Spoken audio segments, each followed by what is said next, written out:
Chapter 126. Thanks. Ian sincerely thanked Roca. Although nothing happened, he could really feel the breath of death at that moment. He also saw Roca kicking the nail gun away, and Wendy had said before that Irene would be nailed to death. Perhaps you are right. Ian had to admit that this might not be a coincidence. Death really has its eyes on them. Wendy couldn't help but breathe a sigh of relief when she saw that they finally believed it. So what should we do next? Irene looked at the mess in the work area and said helplessly, do you still want to continue working? Roca teased with a smile. Let's just forget it. Ian shook his head. No matter how much of a workaholic he was, he couldn't just continue working as if nothing had happened when faced with something like this. What's more, this is a joke with his girlfriend Irene's life. I'm sorry, but we don't have any way to deal with the Grim Reaper for now. Wendy could only smile helplessly. However, her words made Ian and Irene a little anxious. Is there really no way to escape the pursuit of the God of Death? Ian was a little anxious. You only told me that the God of Death was hunting them down, but you didn't tell me that there was no way to escape from the God of Death? What's the point of knowing if you can't escape the pursuit of the God of Death? Don't worry, Mr. Ian. Wendy also said that we just don't have a way to deal with the Grim Reaper for now, but there are still ways to prevent the Grim Reaper from attacking you. What is the solution? Ian stared at Roca closely. It's very simple. You can do this. In a mental hospital in New York. Roca asked Ian and Irene to pretend to be mentally ill and sent them here. Although the psychiatric director was still a little confused about this. However, after receiving a satisfactory hospitalization fee, he still let these young people do whatever they wanted. Anyway, there are many empty rooms in the mental hospital. In Ward 103. The environment here is good. The walls, doors, and windows are all made of sponge. This way, the Grim Reaper won't be able to use the environment to threaten you. Wendy looked around the room and nodded with satisfaction. But how long will we live here? Ian and Irene finally took their advice and entered the mental hospital, but how long will they have to stay there? Will it take a few months or a few years? Then he would rather be killed by the God of Death. Don't worry, you will stay here for 2 months at most, and we will find a way to deal with the Grim Reaper. Roca made his promise straightforwardly. 2 months seemed enough to him.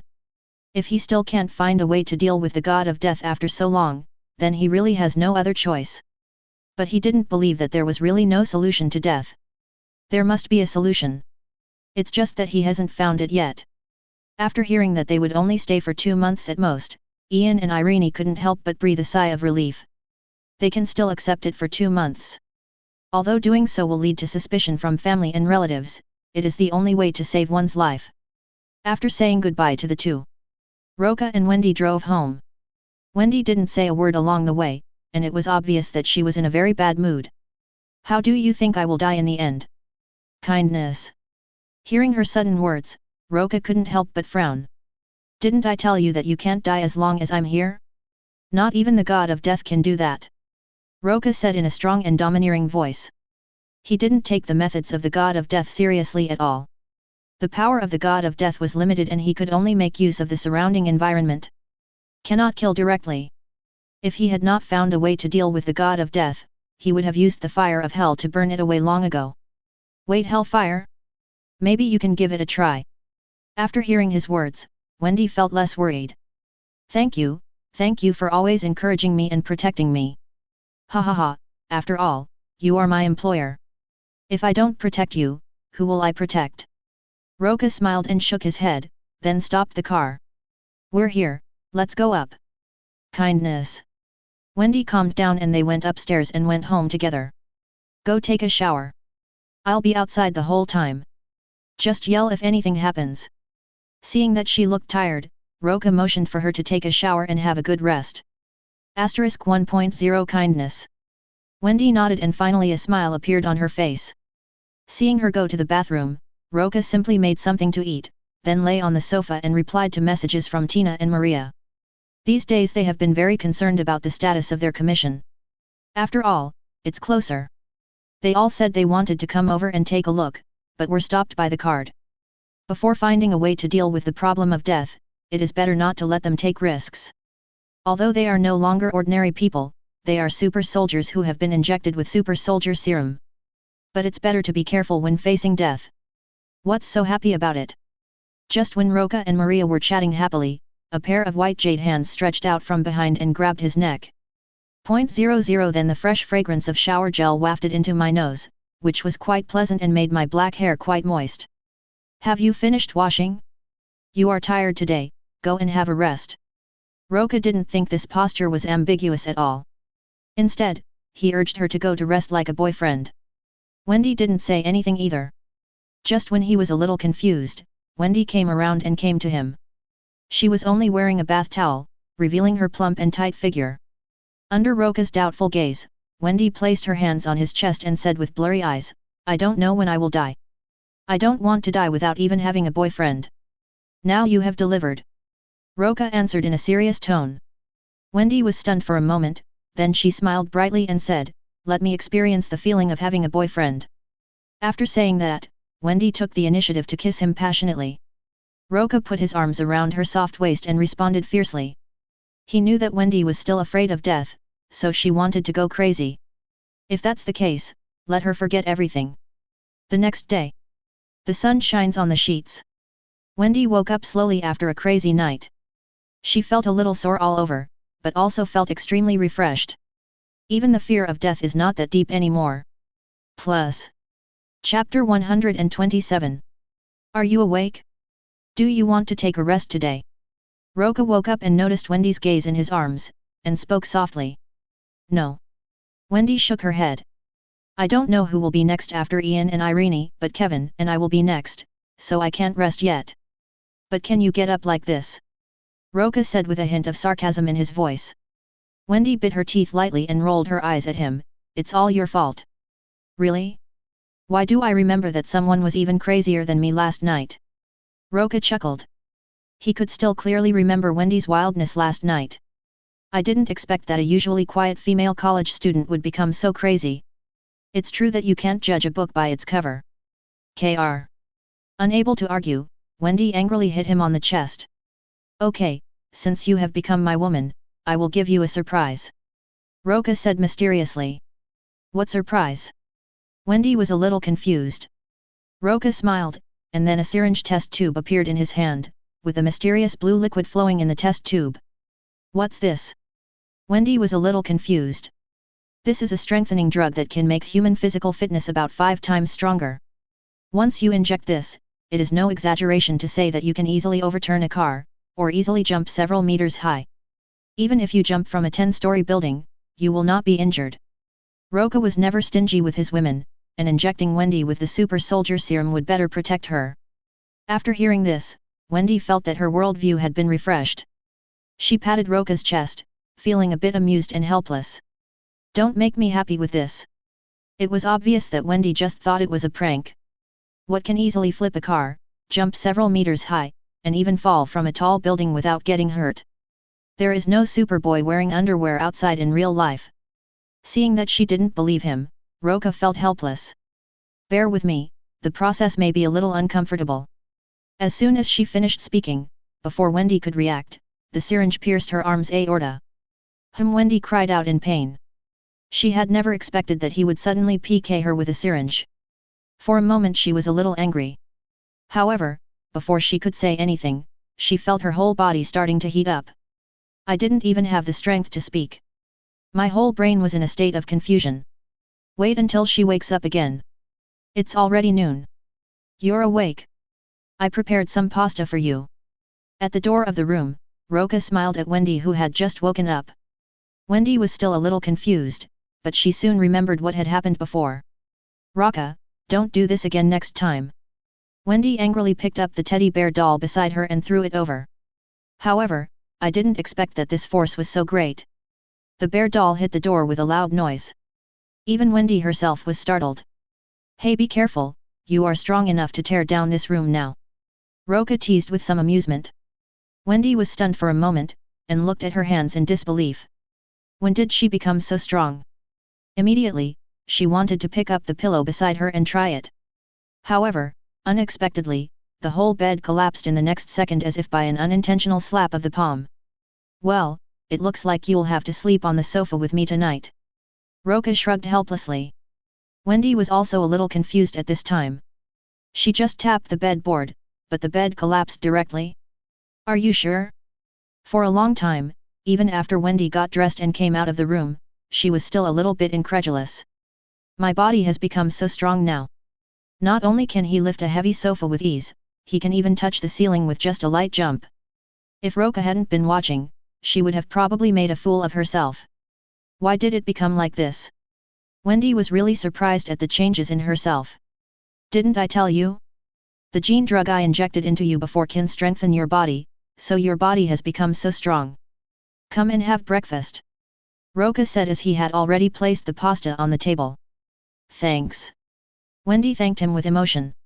Although she still found it hard to believe, she understood the value of this genetic medicine. Unexpectedly, Roca gave it to her without hesitation.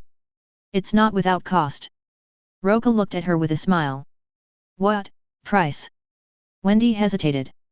Of course you have to be my woman. You are not the only woman I have, so you have to get along well with everyone in the future. Roca did not hide anything and told it directly. Wendy could not escape his clutches anyway. Unexpectedly, Wendy didn't react much when she heard this. After all, she had already guessed that Ka had a girlfriend. However, she was still a little hesitant about asking her to become his lover. After all, I was dominated by fear before and didn't think so much.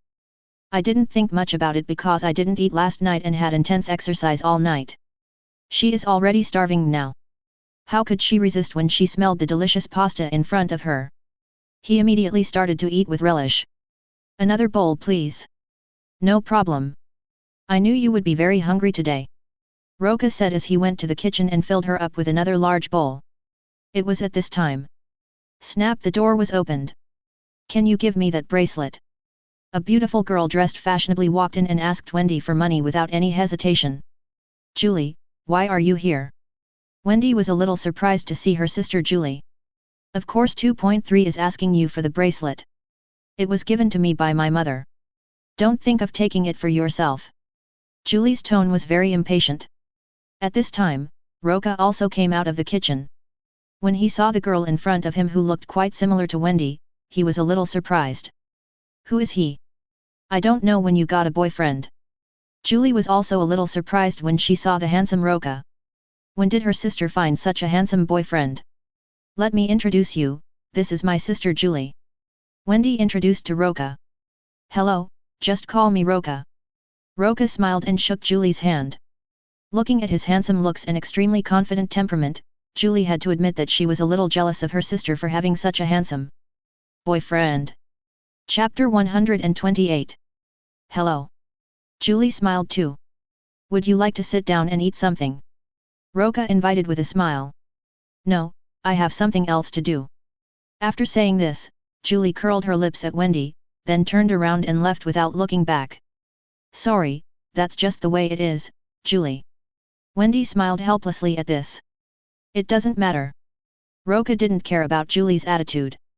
This girl was a typical rebellious girl, and no matter how much he said, it would be useless. But she looks like the next victim. By the way, I haven't called Irene and the others yet. Wendy suddenly thought of Ian and Irene. They were both sent to a mental hospital and no one knew what was happening to them. So she quickly called to inquire. Fortunately, the call was connected quickly. After some inquiries, Wendy was relieved to learn that the two were fine. It looks like they're safe in there for now. Wendy was a little skeptical about Roca's method. Can you really avoid the attack of the Grim Reaper in a closed room? Now it seems that 18 does work. As expected, the Grim Reaper did not attack them again. Then it's the turn of the person in the back seat of Ian and Irene. Who is it? Wendy looked carefully at the photos taken that night. However, since one photo was blocked by the staff's hand, no photo was allowed. So who is behind Ian and Irene? Does this bracelet look very similar to yours? Roca pointed out the bracelet on a hand in the photo. Although the person was blocked by the staff's hand, the arm stretched out from the seat was clearly visible. Wendy was shocked when she saw the familiar bracelet. She subconsciously looked at the bracelet she had placed on the table, only to find that it had been taken away by Julie. Oh no, it's Julie. Wendy's face suddenly changed, and she finally remembered that the people sitting behind Ian and Irene were Julie and her friends. It is impossible to have two of the same bracelet. So it's absolutely correct. So she immediately picked up the phone and called her sister Julie. "Hey, I'm Julie, please leave a message." "Damn it, call me back right now." Wendy was furious when she heard the phone message. "Don't worry, your sister just left, there's still time to catch up." Roca patted her shoulder comfortingly. "Yeah." Wendy took a deep breath and calmed down a little, then said, "Julie should be attending the Love Day celebration. Then let's rush over immediately." Without further ado, the two immediately rushed to the nearby Love Anniversary celebration venue. However, it seems that the Love Day celebration here only starts at night. And Julie's phone was unreachable. Roca and Wendy had no choice but to wait patiently. Until dark. "Hey Wendy!" Just as the two were looking for Julie, a voice sounded from behind them. Wendy turned around when her name was called. "Kevin? Why are you here?" Kevin Fisher was originally a couple with Carrie Dreer, but on the day of the roller coaster, they swapped positions. Kevin sat next to Wendy. Jason Weiss sat next to Kevin's girlfriend, Carrie. Because it was on another roller coaster. So they all died in the end. "According to my father's arrangement, I am here as a guard." Kevin shrugged helplessly. "Who is this?" He looked at Roca, a tall and handsome man, with a slightly hostile look. "This is my boyfriend Roca." Wendy introduced while holding Roca's arm. "Hello." Roca smiled and raised his hand to greet him. "Hello, are you here to celebrate today?" Kevin asked doubtfully. "No, we are here to look for someone." Wendy explained, shaking her head. "Looking for someone? You found the right person. Let me help you." Kevin volunteered to help find someone. Wendy didn't refuse this. After all, Kevin was the guard of this celebration, so it might be more convenient to find someone else. If nothing unexpected happens, after Julie and her friends, it will be Kevin and I. Wendy took a deep breath. "Don't worry, I'm here." Roca squeezed her hand tightly. "Kindness." Wendy smiled and nodded vigorously. She found that she seemed to no longer be afraid of death. It seemed that as long as Roca was by her side, death was no big deal. "Kevin."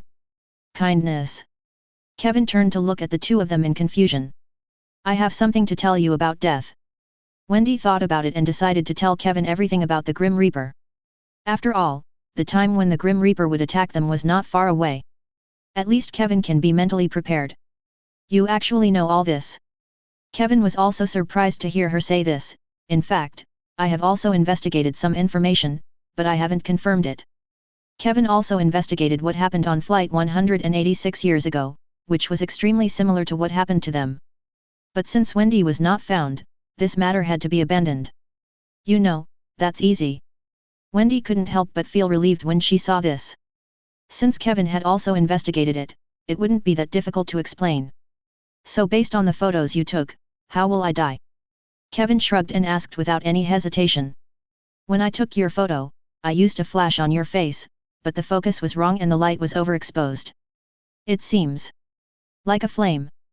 Kevin took over the conversation and looked around, and found that there were many places where fire was used throughout the celebration, such as bonfires, barbecue stalls, fireworks, etc.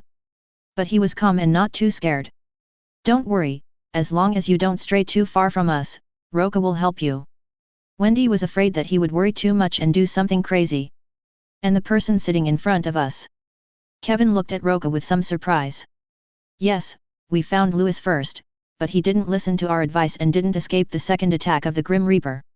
However, Ian and Irene have already escaped the pursuit of the Grim Reaper. They are now staying in a mental hospital." "Wait, you mean the mental hospital?" Kevin was a little confused. Wendy nodded. "Roca said that the Grim Reaper uses everything around him to create coincidences. If there is nothing around him that he can use, then the Grim Reaper cannot kill anyone, so he sent Ian and Irene to the mental hospital." Chapter 129. "Okay, but I don't want to spend my whole life in a mental hospital," Kevin said half-jokingly. "Don't worry, I won't let you stay for long." Wendy trusts Roca very much. She believes that Roca will be able to find a way to deal with the god of death, so they probably won't stay in the mental hospital for too long. "Thank you very much." Kevin shrugged and said nothing more. "Hey Julie." At this time, Kevin finally saw Julie in the crowd and ran over shouting. Seeing this, Roca and Wendy immediately followed. But the crowd blocked their way, and when they passed, Kevin was arguing with Julie. Julie! Why are you here? Julie crossed her arms impatiently. Come with me, I'll tell you why after we leave here. Wendy said this and tried to pull her away. Let me go. Julie pushed her away impatiently and prepared to leave with her two sisters. Julie, you have to come with me. Wendy immediately chased after him. At the same time, the Love Day celebration officially begins. The fireworks that had been placed in advance were also ignited, exploding into brilliant lights and flames in the sky. A white horse not far away was frightened by the fireworks and began to struggle hard. The staff who were watching over the horse did not dare to step forward. Julie. Wendy pushed through the crowd and tried to catch up with Julie, but accidentally used too much force and pushed her to the ground. She had no choice but to pull the man up and apologize. When she wanted to catch up, Julie was nowhere to be seen. Over there. Roca pointed in a direction, then pulled Wendy through the crowd and chased after them. The other side. Julie felt a little proud after getting rid of her sister. However, before she could be proud for too long, she noticed a commotion in the distance. She looked up and saw an out-of-control horse running towards her. Julie was so frightened that she forgot to dodge. By the time the horse approached, it was too late for her to escape. She could only watch as the horse raised its legs and kicked towards her. However, just as Julie was watching this scene in horror, the next second, a figure stood in front of her, grabbed the horse's raised front legs with both hands, and stopped it abruptly. The horse neighed, but could not move at all. Click, click, the shutters of cameras around kept flashing, recording this feat. Then everyone couldn't help but applaud and cheer for him. In this crisis, Roca suddenly appeared in front of the horse like a hero, grabbed its raised front legs, and forced the horse to stop. This scene is so exciting. Even Wendy, who was watching this scene from a distance, couldn't help but applaud. As for Julie behind Roca, she was even more stunned. She had never thought that she would witness such a fairy tale scene with her own eyes, where the Prince Charming stopped the out-of-control horse in order to save the princess at a critical moment. This is so romantic. Okay, good boy. Roca ignored the people around him, but put the horse down and comforted it gently. And after this, the white horse finally calmed down. However, the crisis has not been resolved. Julie, tell me who was on the roller coaster with you before? Tell me. Wendy asked, grabbing Julie's shoulders anxiously. What? Julie didn't react for a moment. Come on, who were you sitting with on the roller coaster? She's next. Wendy was a little anxious. Since Julie had escaped, the next person to be killed would definitely be the person sitting next to Julie. At this time, the two good sisters who were with Julie just now also ran over. And if Roca remembered correctly, it was one of them who was sitting with Julie. As expected, it should be the girl with Asian face. When the two girls heard Wendy's inexplicable words, they looked at each other, completely confused as to what was going on. What about it being her turn? What does it mean exactly? It was at this time. Roca keenly noticed that another horse was also out of control. It rushed to the other side like a wild horse, and the horse rope got entangled with the flagpole on the way. Then, like a bow and arrow, the flagpole was shot over. The target was exactly the Asian-looking girl next to him. Wendy noticed something and didn't finish her words. Roca stretched out his hand and grabbed the flagpole firmly in his hand. Seeing this, Wendy finally breathed a sigh of relief.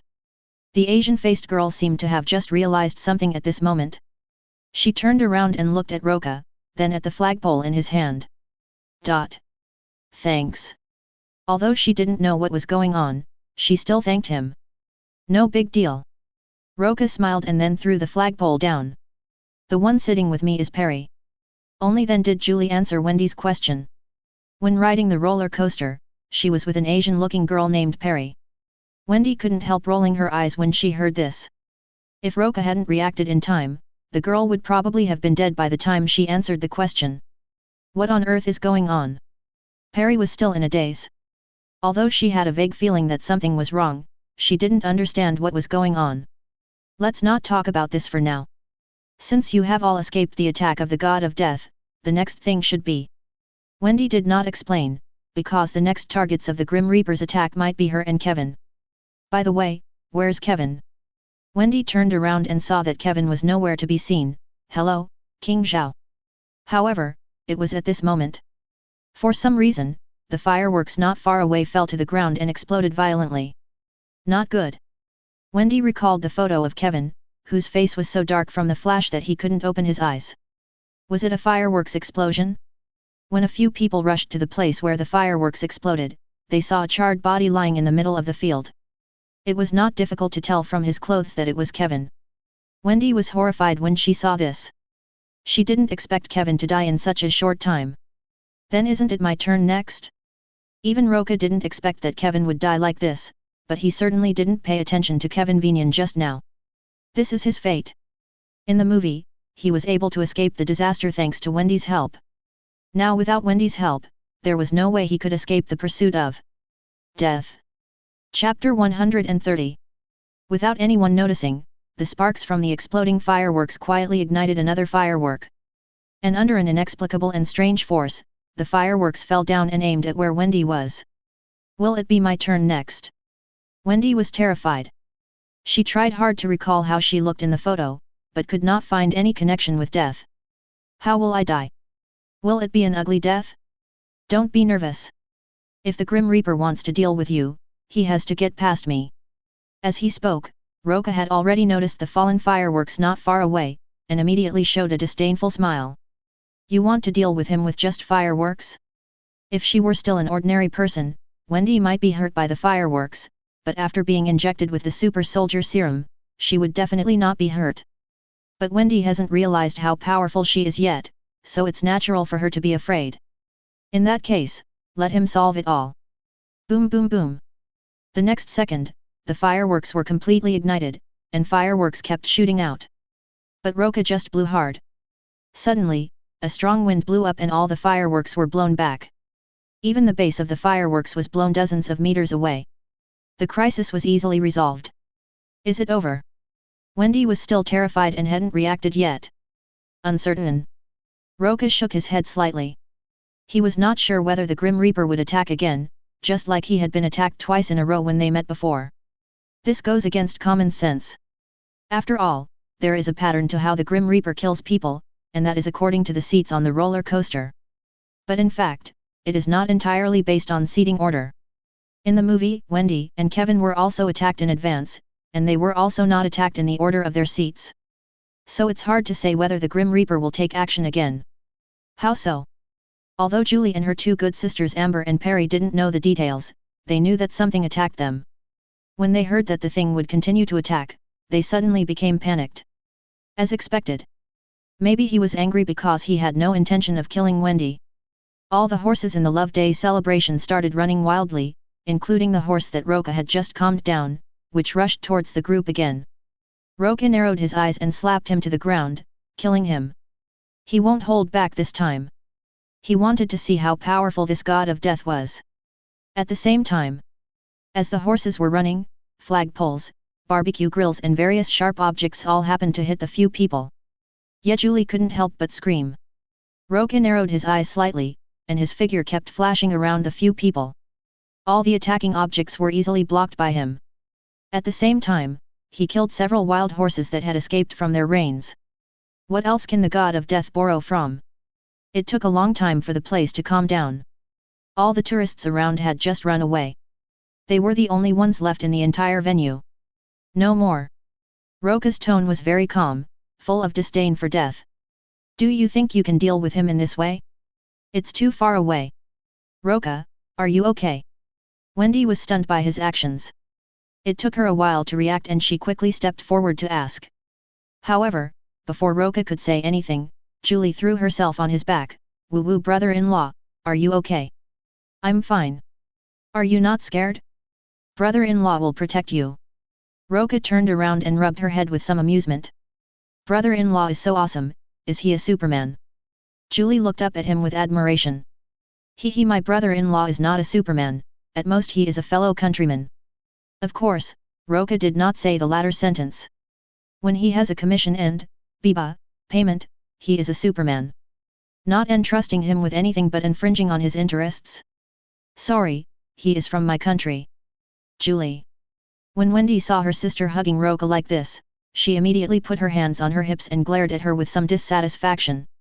However, the rebellious Julie ignored her and just hugged Roca's arm, looking very intimate. Will we be attacked again? Perry, the Asian-looking girl, asked cautiously. You know what, this Asian-faced girl is quite pretty, with black hair and a round, baby-like face that's very cute. I just don't know whether he came here to study abroad or to become an American citizen. Roca shook his head, not necessarily. You've seen it, the attacks of the Grim Reaper are silent and there's not much pattern to them. No one knows when the next attack will be. There is indeed some pattern in the Grim Reaper's killings, which is based on the order of seats. But there are not too many rules, and it may even launch an attack at any time. What should I do? Perry said with a worried look on her face. Let's get out of here first. Roca's suggestion was to leave here first, even though he blocked all of Death's attacks. But no one knows what the Grim Reaper will use next. So it's better to leave here first. Naturally, everyone had no objection. So several people quickly left the scene. After a moment, the four returned to Wendy's house. Julie's other friend who was not involved, Amber, did not come along. The other two were Perry and Wendy. Although they were not attacked by the god of death again along the way, the three women still looked a little uneasy. After all, the god of death does not play by the rules at all. Unless the three of them stay with Roca forever, they don't know when they will be visited by death. Don't worry. In fact, I have always had an idea that needs one of you to try. If it really works, maybe you can get rid of the curse of death. Roca, do you have any idea? Wendy and the others were a little surprised to hear his words. I can't say it's a solution, I can only say try it. If it doesn't work, maybe there is another way. The method Roca mentioned was to use the hellfire. After dealing with the Grim Reaper for so many days, he felt that the way the Grim Reaper marked several people was more like a curse. As long as you are cursed by the god of death, you will be brought bad luck. Then there were all kinds of accidental deaths. This statement also works. Since it is a curse, then the fire of hell should be effective. In other words, as long as the flames of hell can be used to remove the curses on these people, they can completely escape the fate of being hunted down by the god of death. Let me do it. Wendy stepped forward without hesitation, as no one present trusted Roca more than her. So she didn't hesitate even if it was just a try. Chapter 131. Well, then Wendy, come with me to the room. Roca pulled Wendy into the room. Don't be nervous, it shouldn't be painful. The flames of hell will be unleashed at will according to his will, and will not hurt Wendy unless he wants to. Unless Wendy is a very evil person. Bring it on. Wendy took a deep breath. She was ready. Roca didn't waste any words. A ball of fire rose in his hand and he slowly approached.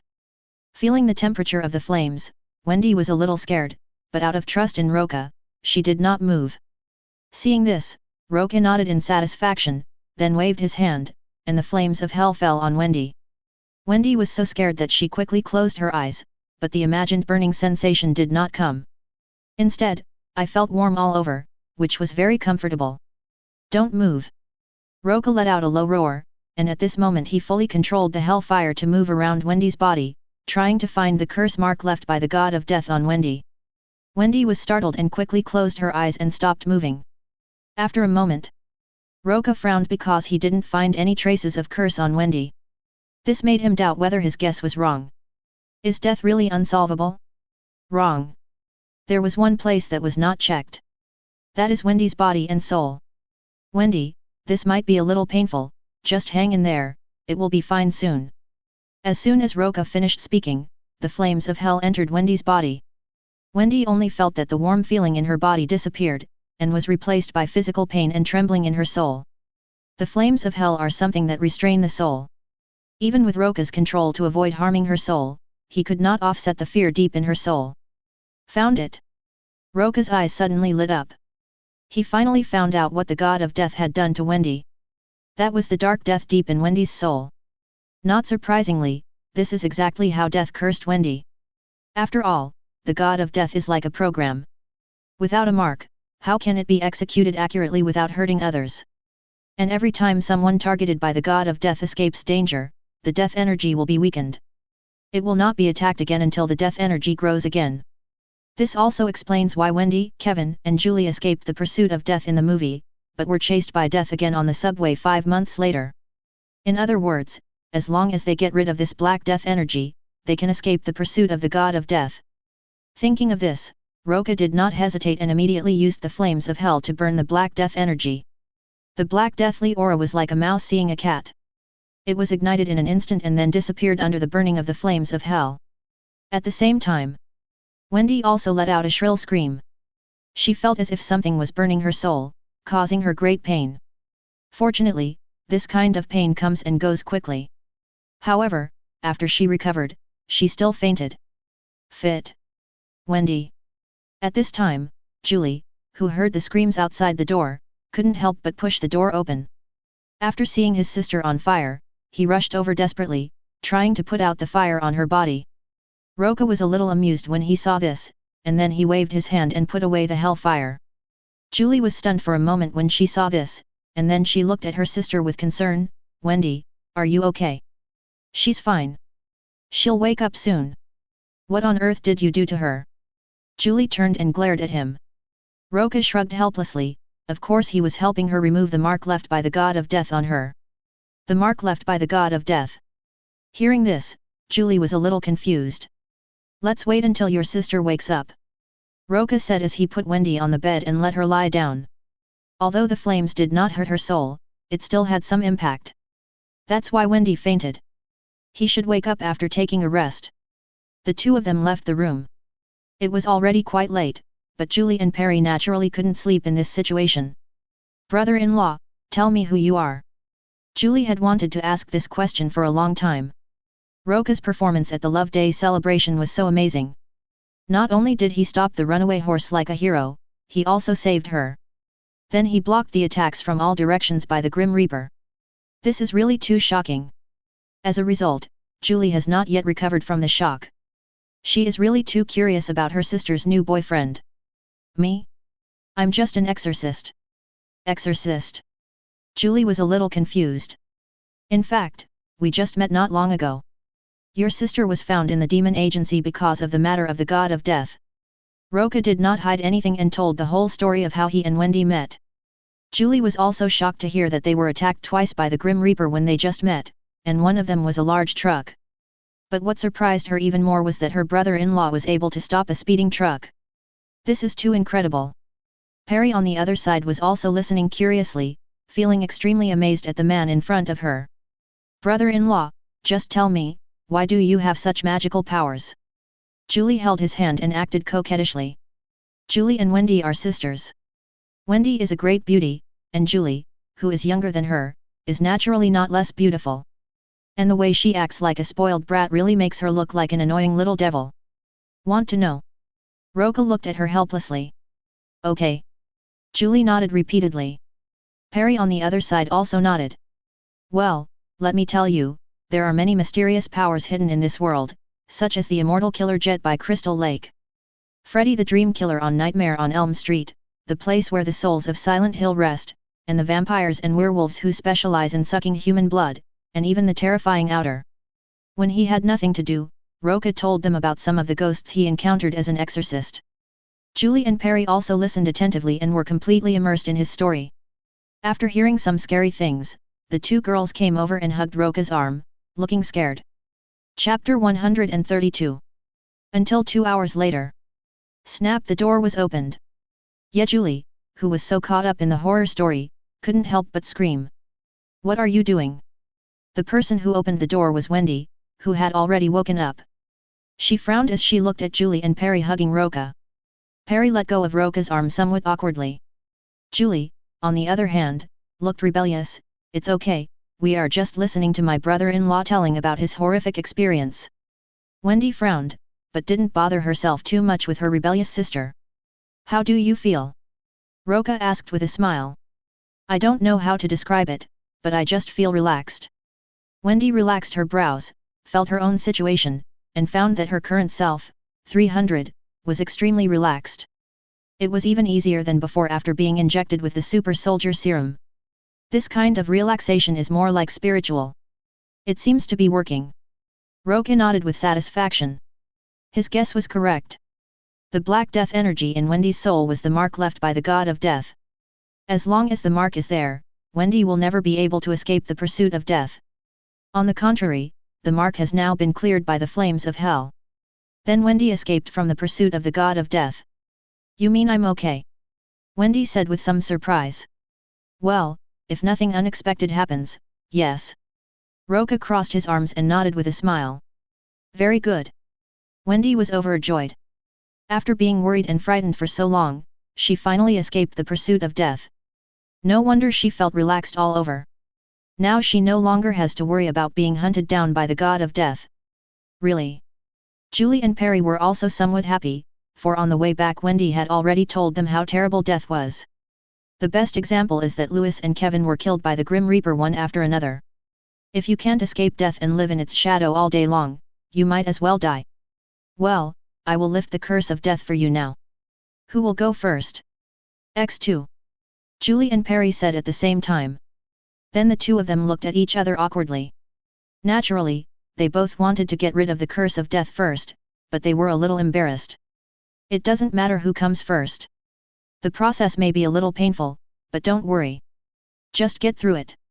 If he used the hellfire to remove the death curse a second time, Roca felt that it wouldn't be so painful, just a little uncomfortable at most. Julie, you go first. Julie was overjoyed when she heard him call her name. Although Perry was a little disappointed, she didn't say anything. The two returned to the room. Julie seemed quite excited. Brother-in-law, are you going to burn me with that flame just now? What kind of flame is that? Is it a superpower? Seeing her asking questions like a curious baby, Roca just felt a little headache. Please take a seat, it's about to start. Will the flames burn my clothes? Otherwise, I'll just take them off. Julie winked at him and grabbed the hem of her dress and tried to lift it up. If you don't want your sister to come in and see you without clothes, then take them off. Roca shrugged and didn't stop him. Forget it then. Julie stuck out her tongue playfully and cutely. She just wanted to tease her brother-in-law, but she didn't expect that he would not be fooled. Hateful. How did you find such a good man? What good luck. How can she find a better man than her brother-in-law? She has been very competitive since she was a child, wanting to be better and more awesome than her sister in everything. This time she was in trouble. Seeing her in a daze, Roca felt helpless, then he waved his hand and the flames of hell fell on her. It's on fire, Julie, who was still in a daze, saw that her body was on fire and suddenly slapped things in panic. Okay, calm down. Roca grabbed her hands helplessly. Julie also reacted at this time and felt a little embarrassed. Close your eyes, it will be fine in a moment. CIT. Julie closed her eyes obediently, and then she felt a burning sensation in her body. After a moment, Roca put the unconscious Julie on the couch, and then called Perry in. Is Julie okay? Perry looked at Julie on the couch with some concern. Don't worry, she's fine. She'll be fine after a good night's sleep. Roca waved at her and signaled her to come over quickly. The little girl was still a little shy, but she still came over obediently. Close your eyes. You will feel some pain in your body in a moment. This is normal. Just hold on for a while. Kindness. Perry nodded seriously, then closed her eyes nervously. At the same time, her pretty face quickly turned red, and she could feel a hand taking advantage of her. But before she could feel shy, a burning sensation made her frown. After a moment, Roca took back the hellfire, then carried Dealey to bed and covered her with a blanket. Thanks for your hard work. At this time, Wendy came in with a cup of hot coffee. Thanks. Roca took the coffee and took a sip before he breathed a sigh of relief. It's true, doing this kind of thing is really tiring. Although the hellfire can be used at will, one must be extra careful not to harm the opponent's soul. It's understandable that you feel a little tired. 4.0 Go take a rest on the sofa. Wendy pulled him to sit on the sofa. There's only one room here. So I can only lie on the sofa. Thanks. Wendy thanked him again with a gentle look in her eyes. She was very grateful to Roca for saving her and her sister Julie time and time again. Otherwise, they would have been killed by the god of death in fear. Perhaps you could thank me in a way that would make me happier. Roca put down his coffee and shrugged. Wendy didn't understand what he meant. She raised her eyebrows and said provocatively, "Are you okay now? Maybe you could try. Just give it a try." Wendy licked her lips. Chapter 133. The next day, when Roca opened his eyes, he was shocked to find that the person in his arms was Julie instead of Wendy. Julie, why are you here? SHH, sister is preparing breakfast, get up quickly. After saying that, Julie kissed him on the face. The stimulating feeling made her smile with pleasure. Roca looked at his sister-in-law speechlessly, then got up from the sofa and went to the bathroom to wash up. My dear, you are awake. I made your best chopped green onion spaghetti. Come and try it. Wendy smiled gently and put the noodles on the dining table. Roca was a little surprised. He didn't expect that Wendy had learned it after he only did it twice. It tastes pretty good. After trying it, Roca gave her a thumbs up. After receiving the compliment, Wendeo immediately showed a bright smile on his face. This made Julie feel quite uncomfortable, and she felt goosebumps all over her body. What's up with this damn sour smell of love? It's a bit too disgusting. On the contrary, Perry was eating noodles quietly. 18 after breakfast. Bye, see you next time, Roca. Paris' family was very worried because she didn't come home all night, so after exchanging contact information with Roca, she went home. Let's go to the mental hospital next. Wendy said this and looked at Roca inquiringly. Roca nodded.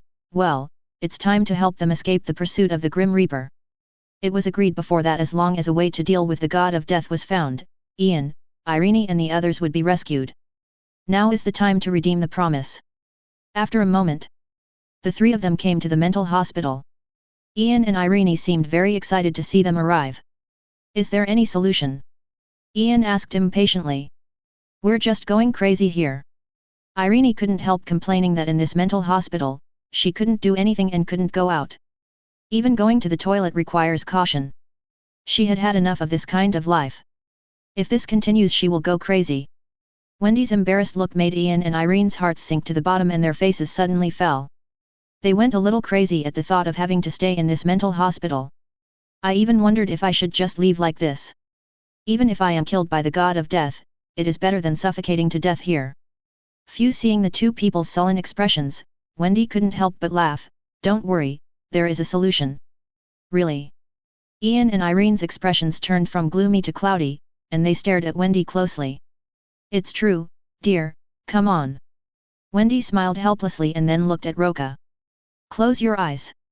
You may feel a burning sensation, but this is normal. Roca motioned for them to close their eyes quickly. The two of them were obedient and closed their eyes without asking anything. Roca didn't waste any time and immediately used the hellfire to wrap up the two of them. Wait an hour later. The two finally woke up. Is that all? Irene was still a little confused when she woke up. Roca shrugged, not sure. It will take some time to see if he has completely escaped the pursuit of the Grim Reaper. Although it cleared the Black Death energy in their souls. But whether this can really help them escape the pursuit of death will take some time to observe. And this probation period is very long. After all, in the movie, they escaped the attack of the Grim Reaper once, but were not targeted by the Grim Reaper again until 5 months later. All right. Irene has given up thinking about this problem. She is tired of staying here. She had to go out no matter what. Let's go to a nearby hotel and have a cup fight for our freshmen. Julie suggested, raising her hand. It's time to celebrate. Wendy smiled and nodded. After a moment, the 5 of them went to the bar to celebrate, and she also invited her good friends Amber and Perry. After a day of heavy celebration, Roca reluctantly sent the drunk Wendy and Julie to the hotel. There's no way, my family can't accommodate so many people. It can only be arranged in the hotel. After finally moving the women into the hotel's luxurious suite, Roca, feeling relieved, was about to leave the room, but was unexpectedly stopped by a hand.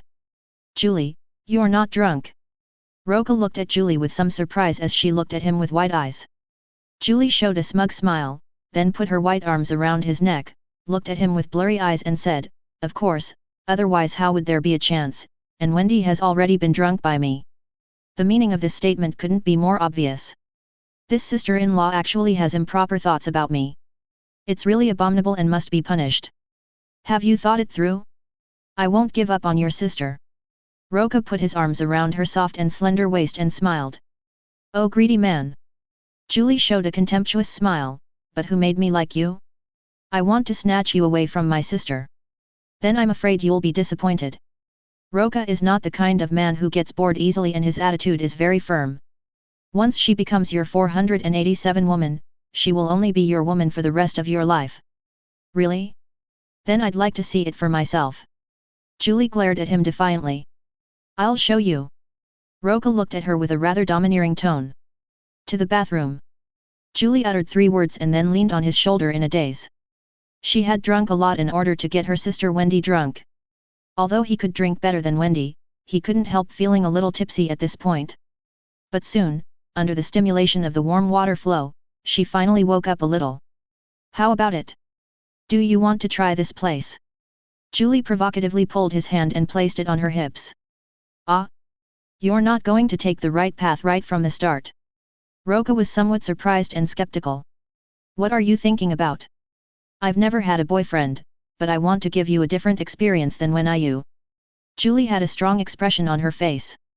She had always competed with her sister for everything since she was a child. Although she fell behind this time, she also wanted to take a different path and give Roca a different experience. Well, it might hurt a little. Roca naturally would not refuse this. He had to teach this competitive guy a lesson. Sure enough, Julie soon regretted it. But there's no point in regretting it, she brought this upon herself. Chapter 134. The next day. This is the general situation, so I have to observe them for a few days. Don't worry, honey, I will be back soon. No, I think you are too happy to leave. No way. If you say that again, I'll teach you a lesson when I come back.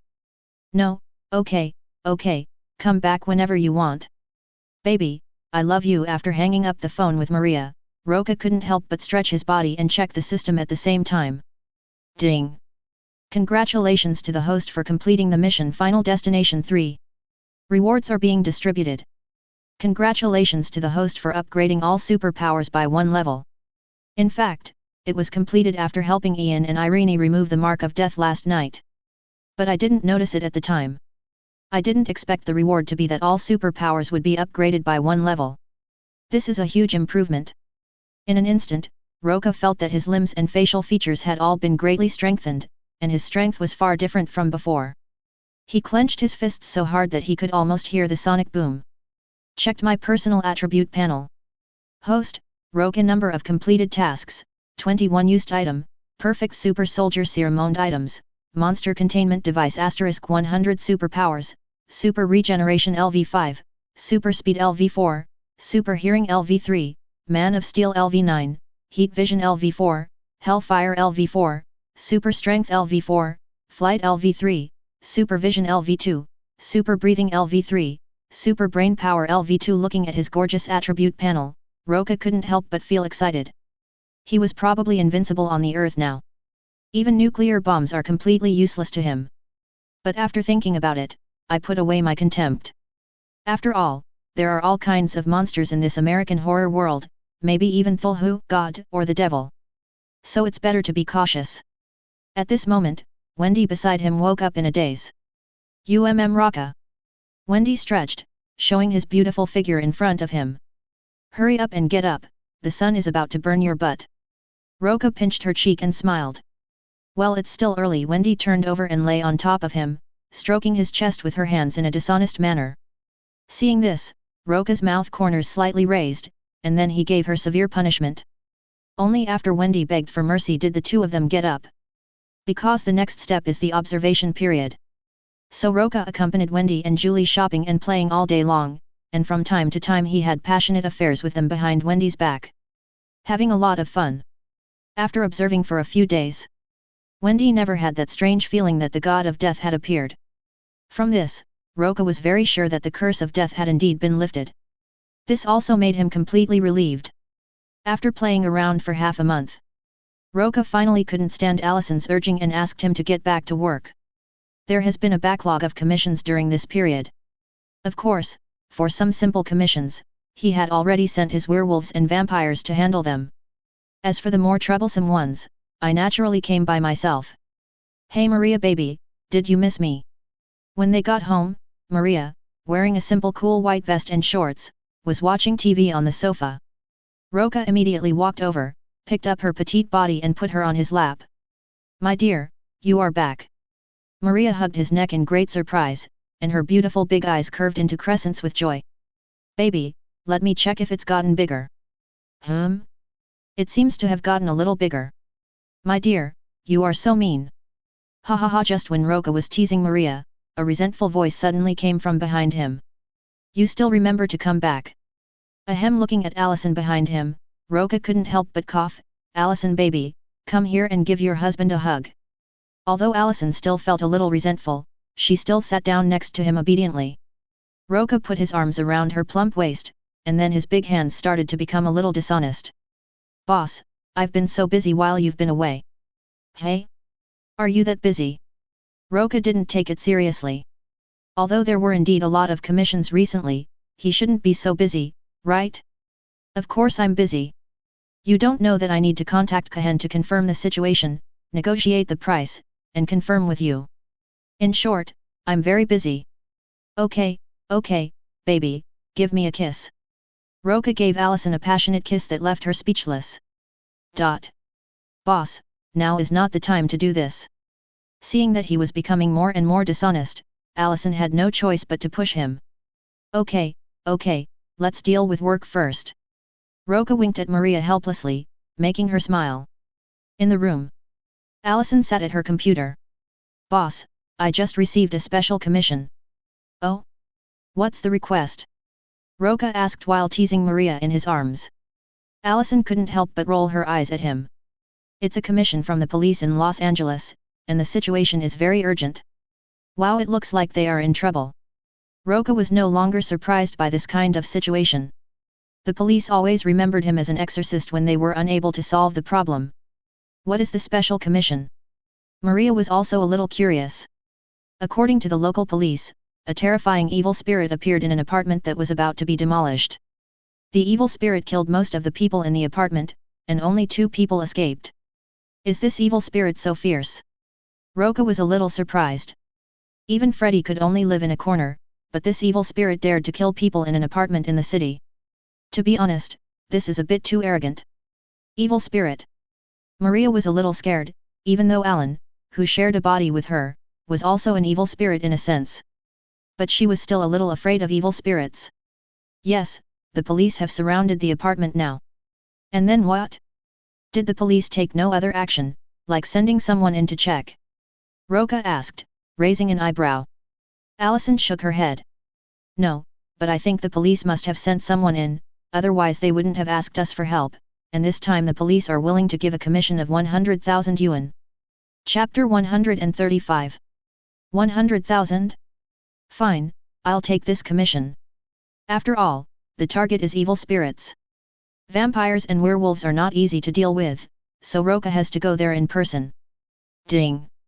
The system has updated the task Evil Dead Rising. Please host to deal with the evil spirits. Roca was just wondering where this arrogant evil spirit came from, but he didn't expect it to be the rise of the evil spirit. This guy is an evil spirit summoned by the Book of the Dead, one of the 3 demonic books. He can possess anyone and cannot be dealt with by ordinary means. No wonder the police were so anxious to invite him as an exorcist. Do you want to go with me? Roca looked at the 2 women and asked. No. Allison and Maria shook their heads at the same time. They didn't want to go and deal with evil spirits. Although there would be no danger with Roca around, the bloody scene of the evil spirit killing people was too disgusting. So they decided not to go. Okay, I'll try to come back tonight, darlings, wait for me in the shower, okay? Roca pinched Maria's smooth face and gave her instructions. Kindness. Maria hadn't exercised with him for a long time, so she wasn't shy at all. Instead, she was looking forward to his return. That's good. I'll go first. In order to get back as soon as possible, Roca was too lazy to drive and just jumped out of the window and flew out. He was flying at supersonic speed among the clouds. Suddenly, a faint explosion sounded next to my ears. Kindness. Roca looked in that direction, but because the distance was too far, probably dozens of kilometers away, even with supervision he couldn't see it. So he didn't care and flew quickly towards Los Angeles. After a moment, he came to Los Angeles and contacted the local police in Los Angeles with the help of Allison. Hello, my name is Bruce, and you are Roca, the head of the Exorcist Agency, right? The sheriff named Bruce was a middle-aged fat man with a big belly. He seemed very enthusiastic when he saw him. "Hello, Sheriff Bruce." Roca smiled and shook his hand. "I have inquired about your deeds through the police in other places. You are a capable person, so this time our police issued a commission to your firm." "Understood, Sheriff Bruce. Can you tell me the details of the incident?" "Certainly." Sheriff Bruce nodded, and then briefly recounted what had happened. "Bite, the situation was like this. During the day, the police received a report from 2 women, 1 adult and 1 child, saying that there was an evil spirit killing people in the apartment that was about to be demolished. At that time, all the police officers did not take her words seriously. But 2 police officers were still sent to check. But soon the 2 police officers lost contact. It was at this time that Sheriff Bruce took the matter seriously and dispatched a large number of police forces to surround the apartment where the incident occurred. But his mistake was sending another 5-man team into the apartment. As expected, the team lost contact. Now Sheriff Bruce completely believed that there was an evil spirit in the apartment, otherwise it would be impossible for the 5-man team to go in and not get any information out. So he found Roca, the exorcist. "Mr. Roca, they are the ones who escaped from the apartment, you can ask them some questions." After Sheriff Bruce finished speaking, he had the 2 women who called the police brought over. Although the 2 girls, 1 big and 1 small, were clean and tidy at this time, it was not difficult to see some fear on their faces. "Don't be afraid, what are your names?" Roca asked in as gentle a tone as possible.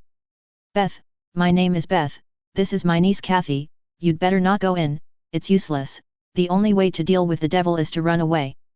The woman named Beth's voice was trembling, and even her eyes were full of fear when she looked towards the apartment from time to time. When he heard the 2 names, Roca confirmed that they were indeed the last 2 people to escape in the movie. They were pretty lucky. He was able to escape from the evil spirit. Wrong. Roca suddenly narrowed his eyes and looked up and down at Beth and Kathy. Then it dawned on him.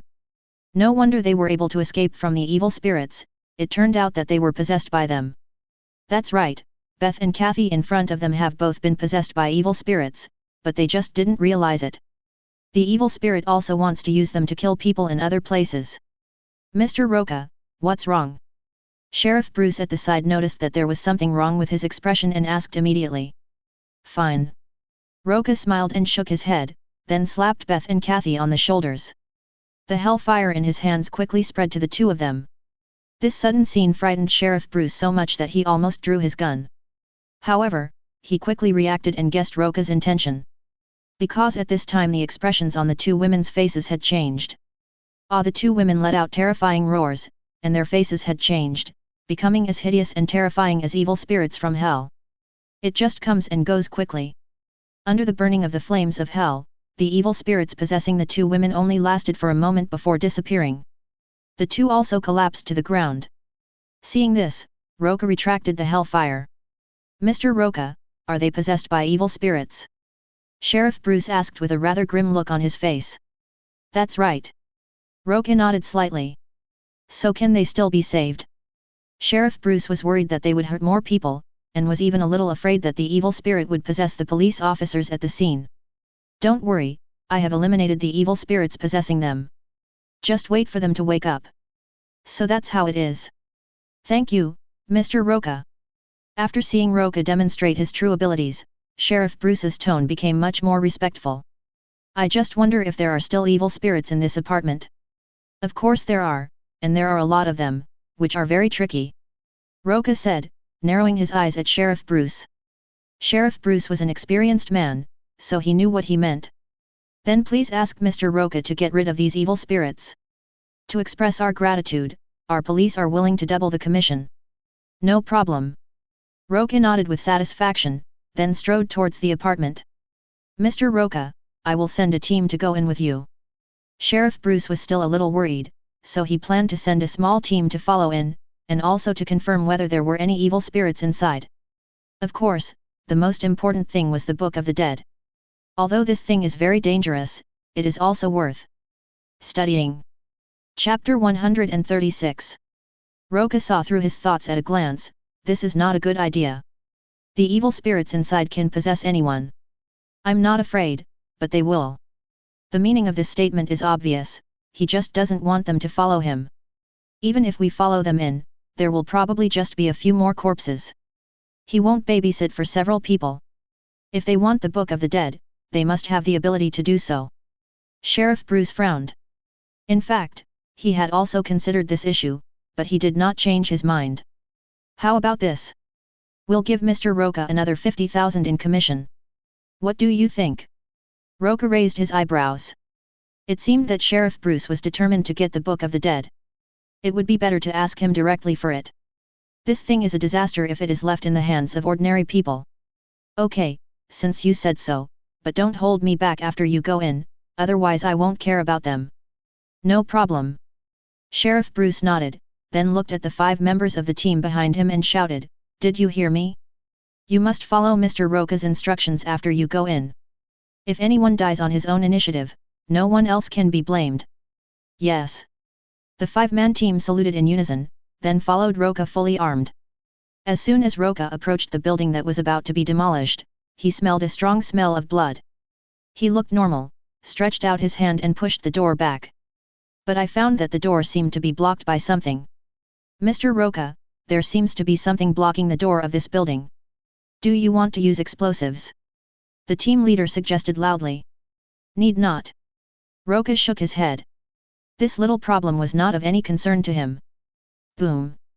He just raised his foot and kicked hard, and the door broke into pieces in an instant.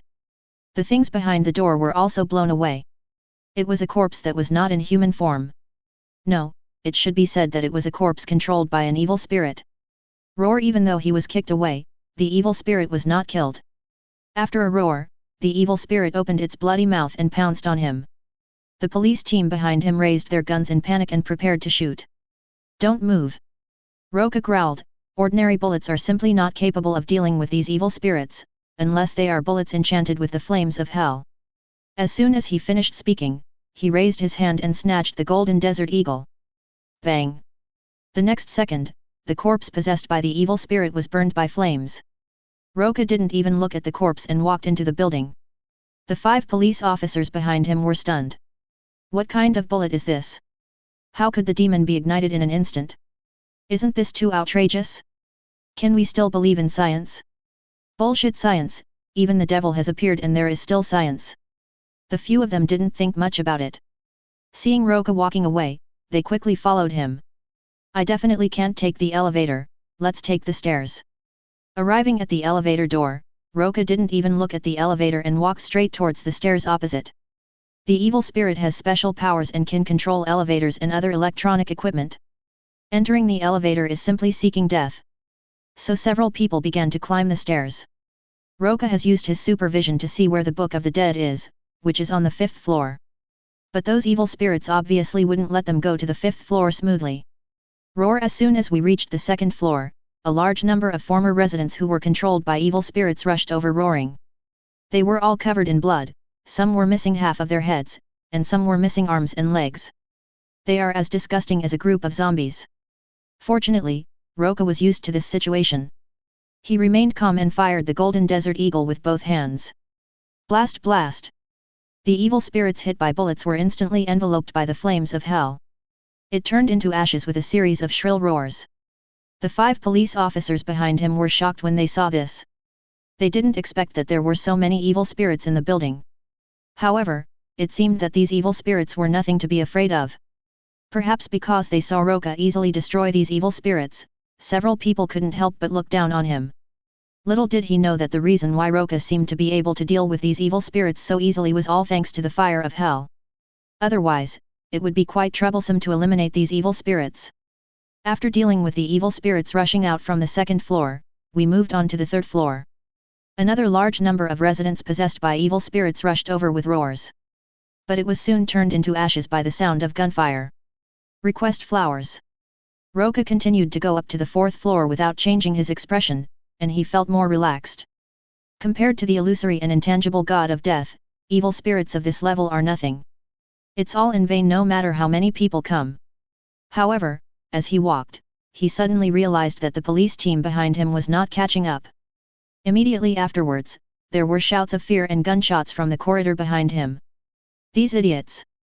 Roca cursed loudly and used his supervision to look, only to see a human spider monster composed of multiple human bodies emerge from the elevator at some point and chase the police team members.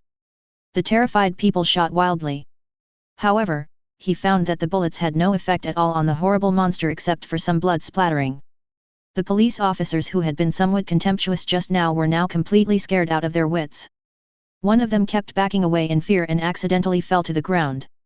The next second, the human spider monster pounced on him and pinned him to the ground. "Ah!" the police officer screamed in horror. But the human spider did not kill him immediately. Instead, it spewed out a lot of filthy blood from its mouth, which covered his entire body. The stench of blood coupled with extreme fear. The police officer was so frightened that he waved his limbs around but couldn't escape at all. It was at this time. Blanket. A huge gunshot rang out, deafening. The next second, a big hole was blown in the body of the disgusting and terrifying human spider monster. Then the flames of hell quickly burned the body of the human spider monster, causing it to emit bursts of shrill roars. In just a moment, the human spider was burned to ashes. Seeing this, Roca put away the Reaper Barrett. He was about to turn around and leave, but unexpectedly, gunshots rang out again.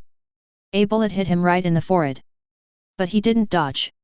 When I looked up, I saw that the police officer who had been spit on had stood up, holding a rifle in both hands. He was the one who fired the shot just now. "Kevin, what are you doing?" The police captain looked at the team member named Kevin in shock and anger, and could not believe that he actually shot Roca with a gun. Chapter 137. What shocked him even more was that the bullet had no effect on Roca at all. "Is this guy a monster?" Kevin's eyes turned white and a strange smile appeared on his blood-stained face, and then he raised the gun again. But before he could pull the trigger, gunshots rang out. A bullet hit him accurately in the forehead. Then the flames of hell quickly enveloped it, and in a moment it was reduced to ashes. The whole process happened so fast that the police captain almost had no time to react. "Mr. Roca, you..." The police captain looked grim, although he didn't know why Kevin suddenly opened fire. But Roca killed Kevin in front of him, and did not spare any of his family.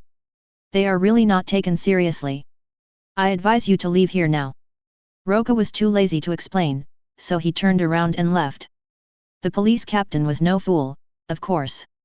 After thinking about Kevin's actions just now, he realized that he was possessed by an evil spirit. That's why he suddenly shot Roca. "Captain, what should we do now?" The other team members were still in shock. "We must complete the task assigned by the sheriff. Follow him." The team leader gritted his teeth and finally decided to follow. The other team members had no choice. "I had no choice but to continue executing the order." Roca, who had already reached the third floor, heard the noise behind him, glanced at them, and then ignored them. Seeing that he didn't say anything, the team leader quickly took his men and followed closely. This time they dare not fall behind. Otherwise, God knows what kind of horrible monster will appear. After cleaning up the third floor, Roca decisively went to the fourth floor. However, the fourth floor was different from other places. The ground was covered with a layer of dried black blood, which was extremely disgusting. Roca didn't want to dirty his shoes, so after thinking about it, he used flying to float on the plasma. It seemed no different from normal walking, but in fact there was no blood stain on the feet. The squad of police officers behind them were completely unaware of this. How disgusting! Several people felt extremely nauseous when they stepped on the blood plasma. It felt as if they were standing in the stomach of a monster. The pungent stench made them secrete stomach acid crazily. It seemed as if it would be vomited out in the next second. Roca glanced around. The next moment his pupils suddenly shrank, and then he flew up.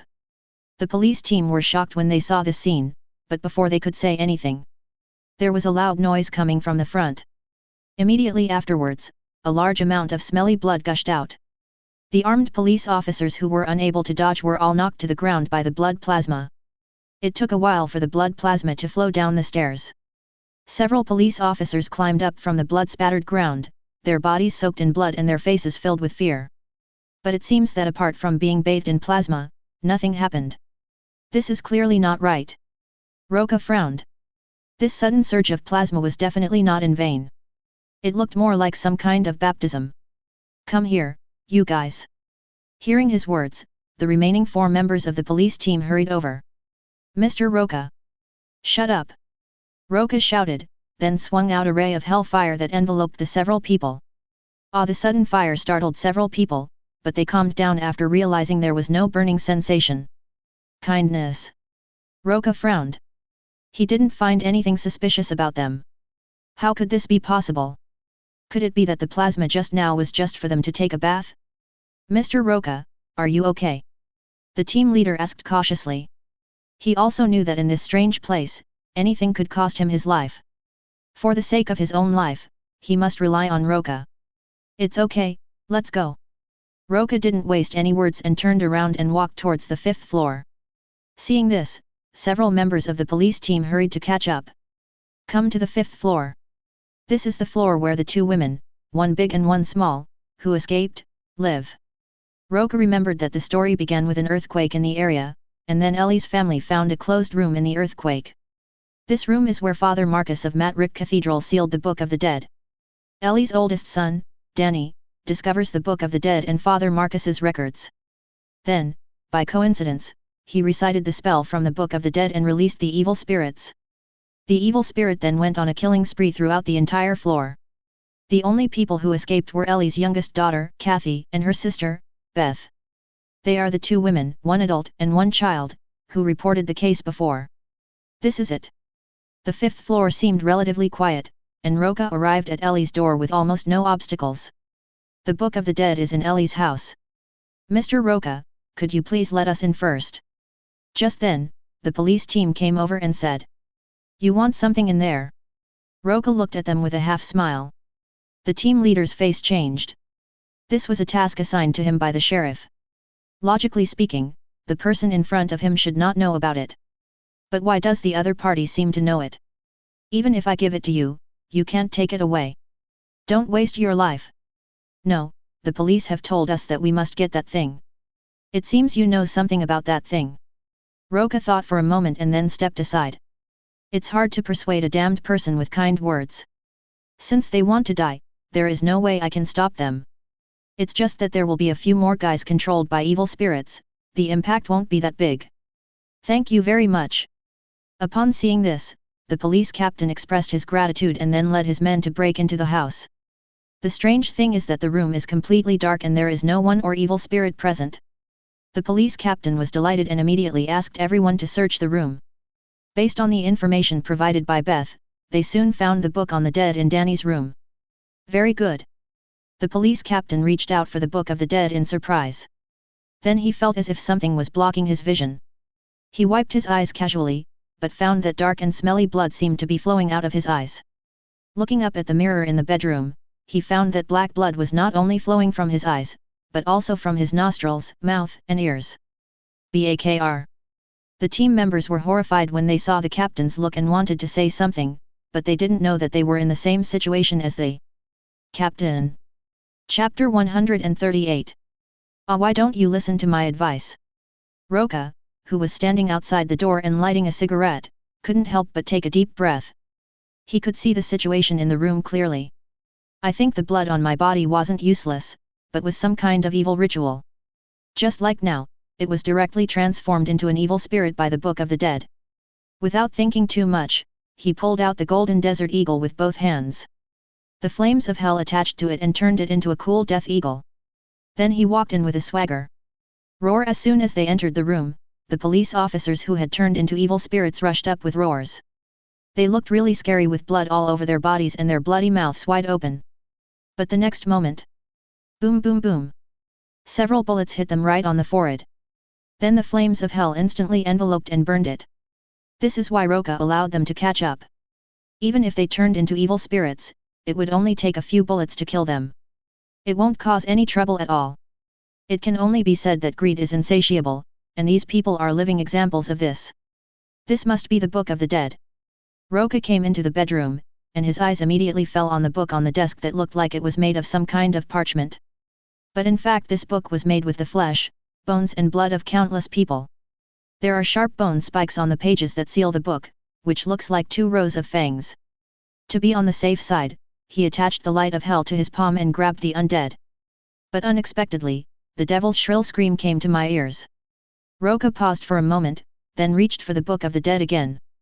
I don't know if the Book of the Dead was afraid, but the strange screams were getting louder and louder. Even the light bulbs and mirrors in the room shattered at this moment. Roca chuckled and grabbed the Book of the Dead the next moment. The horrific visions around also came to an abrupt end at this moment. You're scared too? Roca felt both amused and annoyed. It seemed that the Book of the Dead also knew the power of the hellfire and it actually became obedient. I casually opened the Book of the Dead and took a look at it. It contains the appearance and information of various demons. When ordinary people open the Book of the Dead, they will involuntarily recite the spell to summon evil spirits, and then be possessed by the evil spirits. But it was of no use to him. That's all the evil spirits are. Roca casually threw the Book of the Dead into the system space. He hasn't figured out how to use the Book of the Dead yet, but it's safe to keep it in the system space. It's also good as a collection. After doing all this, Roca used his supervision to scan the entire floor, and only turned and left after confirming that there were no evil spirits. After a moment, he walked out of the building, and the policemen gathered on the street became a little nervous when they saw him. Mr. Roca! Sheriff Bruce called out cautiously. Snap, snap. Walking out from the shadows, Roca couldn't help but smile slightly. Why? Sheriff Bruce is so scared. Of course not. After hearing this, Sheriff Bruce finally breathed a sigh of relief, but he still remained stubborn. But when he found that there was no sign of the police team he had sent behind Roca, his expression suddenly changed. Mr. Roca, where are they? Sheriff Bruce asked with a grim look on his face. The recorder is here, take a look for yourself. Roca said as he handed over the law enforcement recorder that he had removed from the police captain's shoulder.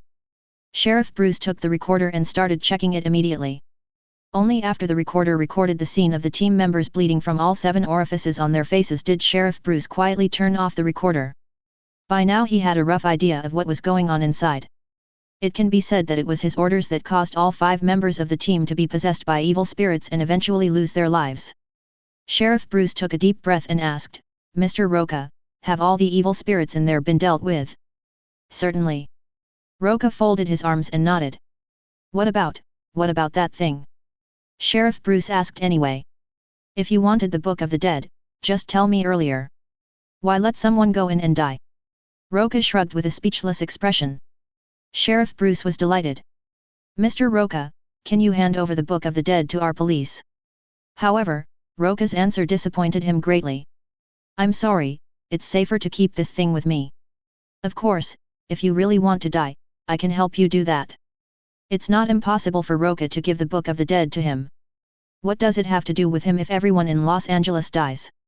Sheriff Bruce's expression changed constantly, and he finally sighed, forget it, I believe that thing is safe in Mr. Roca's hands. In fact, my grandfather was a priest in the church. Through Sheriff Bruce's explanation, Roca finally understood why he was so obsessed with getting the Book of the Dead. It turned out that his ancestors were once priests in the church, and the existence of the Book of the Dead was also recorded in some of his ancestral books. If ordinary people get hold of this thing, they will be tempted by evil spirits and recite the summoning spell, thus being possessed by the evil spirits. I advise you to give up the idea of touching the Book of the Dead. Roca glanced at him warningly. Sheriff Bruce smiled bitterly and said, yes, then please keep the book safe, Mr. Roca, and don't let those evil spirits come out to harm people again. Roca sneered. This thing really couldn't make any waves in his hands. Since the commission has ended, I will leave as well. Roca stretched, turned around and left. Thank you Mr. Roca for your help. We will transfer the commission money to your company's account as soon as possible. Sheriff Bruce said hurriedly. Roca waved his hand without answering. The next second he flew into the sky and disappeared. Ding! Congratulations to the host for completing the mission. Evil Dead Rising rewards are being distributed. Congratulations to the host for reaching LV4 LE6. Thermal vision has been improved by 2 levels, not bad. Roca was quite satisfied with the reward increase, but it had been a long time since he encountered an opponent who could make him fight with all his strength. Even the Mist Beast is just a toy. He felt that his body was getting better. Chapter 139. Bored, Roca flew quickly through the clouds. Just at this moment, he seemed to sense something, stopped and looked quickly towards the west. His supervision allowed him to instantly see locations dozens of kilometers away. However, the noise was obviously coming from a farther distance. What on earth is it? Roca was a little confused. What on earth could have caused such a stir in his heart? It was as if instinct drove him to go and check it out. As the saying goes, a skilled person is a bold one. Roca didn't think much about it. He was very curious about what made his instinct drive him to check it out. Without saying a word, he flew quickly towards the target location. An hour later. Kansas, USA. Brightburn Town. Roca came here because of the feeling that attracted him, but he had no impression of this town. Enter the town. This place is not much different from an ordinary small town. There are various shops on the street, but the flow of people does not seem to be large. There was also the sound of play and fighting coming from a school not far away. Roca searched for a long time but couldn't find where the problem was. Am I feeling wrong? Just when he was wondering if he had found the wrong place, a little boy with short black hair and a school bag on his back, who was walking home from school, caught his attention. The little boy looks no different from an ordinary child. But with Roca's supervision, the little boy's bone and flesh density are dozens or even hundreds of times that of an ordinary person. In other words, ordinary firearms hitting him would be like tickling him, and even missile bombardment would not necessarily hurt him at all. And there seems to be a huge amount of energy hidden in this guy. Even Roca was a little surprised when he saw this. Who is this kid? Ding! The system has updated the task Demon Child, please quickly solve the magic picture Demon Children. The sudden prompt from the system made Roca stunned for a moment, and then he realized that he had seen this work. This work is simply a negative example of Superman. It makes people understand that aliens with power can not only become Supermen, but also become the motherland who destroys the world. For example, there are two types of bees. Bees are pollinators and wasps are predators. Wasps are more aggressive and more dangerous. A wasp called the crazy paper wasp is a nest parasite. They have lost the ability to build nests, so they resort to brute force to have other species of wasps raise their young, and then take over their nests. The alien boy in front of him, named Brandon Breyer, is the crazy paper wasp. If it is allowed to grow smoothly, I am afraid the whole world will face the crisis of destruction. It must be resolved as soon as possible. Roca narrowed his eyes, but did not rush to take action. After all, this is near a school, and if a fight really breaks out, innocent people might be hurt. Breyer, you are an idiot. Ha ha ha! Not far away, Brandon Breyer, who was quietly carrying his school bag home, was attacked by a student behind him and pushed to the ground. This was followed by laughter from other students. Brandon Breyer silently got up from the ground without saying a word, but just glared at several people fiercely. The bullying kids laughed even louder when they saw this.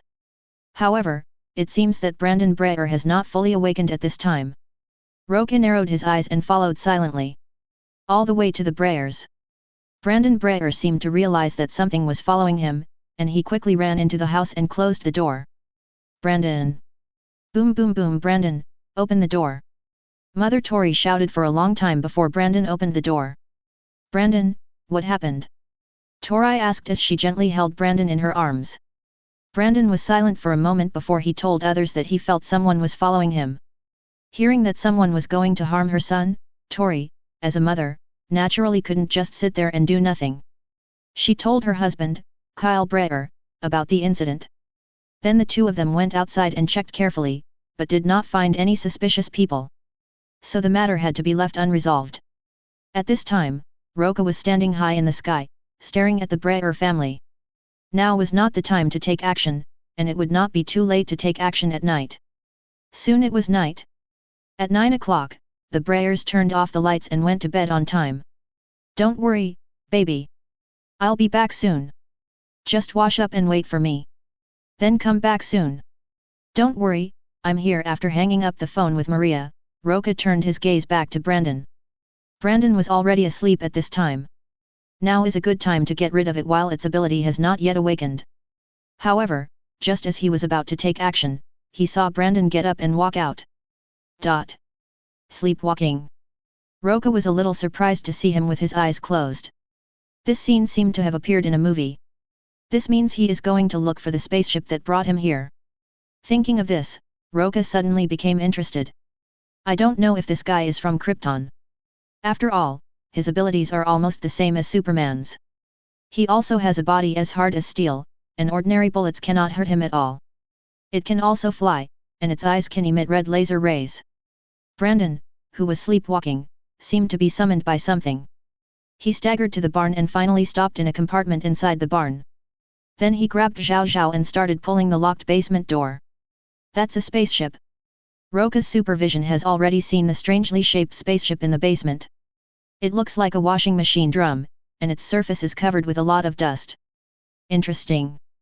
Now that the alien spacecraft has been found, there is no need to waste time. Earlier to solve this fake Superman, also early to go back to hold Maria kiss kiss hug hug lift high. At the same time, Brandon, who was sleepwalking, continued to pull the partition door, making a rattling sound. The next second, a figure grabbed it and flew high into the sky. After the cold wind blew, Brandon finally woke up. He looked at the man who was holding him in front of him in a daze and felt a little confused. When he looked up at the sky below his feet, he was so scared that he screamed. Chapter 140. Hey, don't be nervous, it will be over soon. Roca grinned, then kneed him hard in the stomach. Ugh! Brandon retched and almost vomited out the bitter water, and his whole body became limp. Then he was thrown down from a height of 1,000 meters. Boom! Brandon fell at an extremely fast speed, creating a big hole in the ground.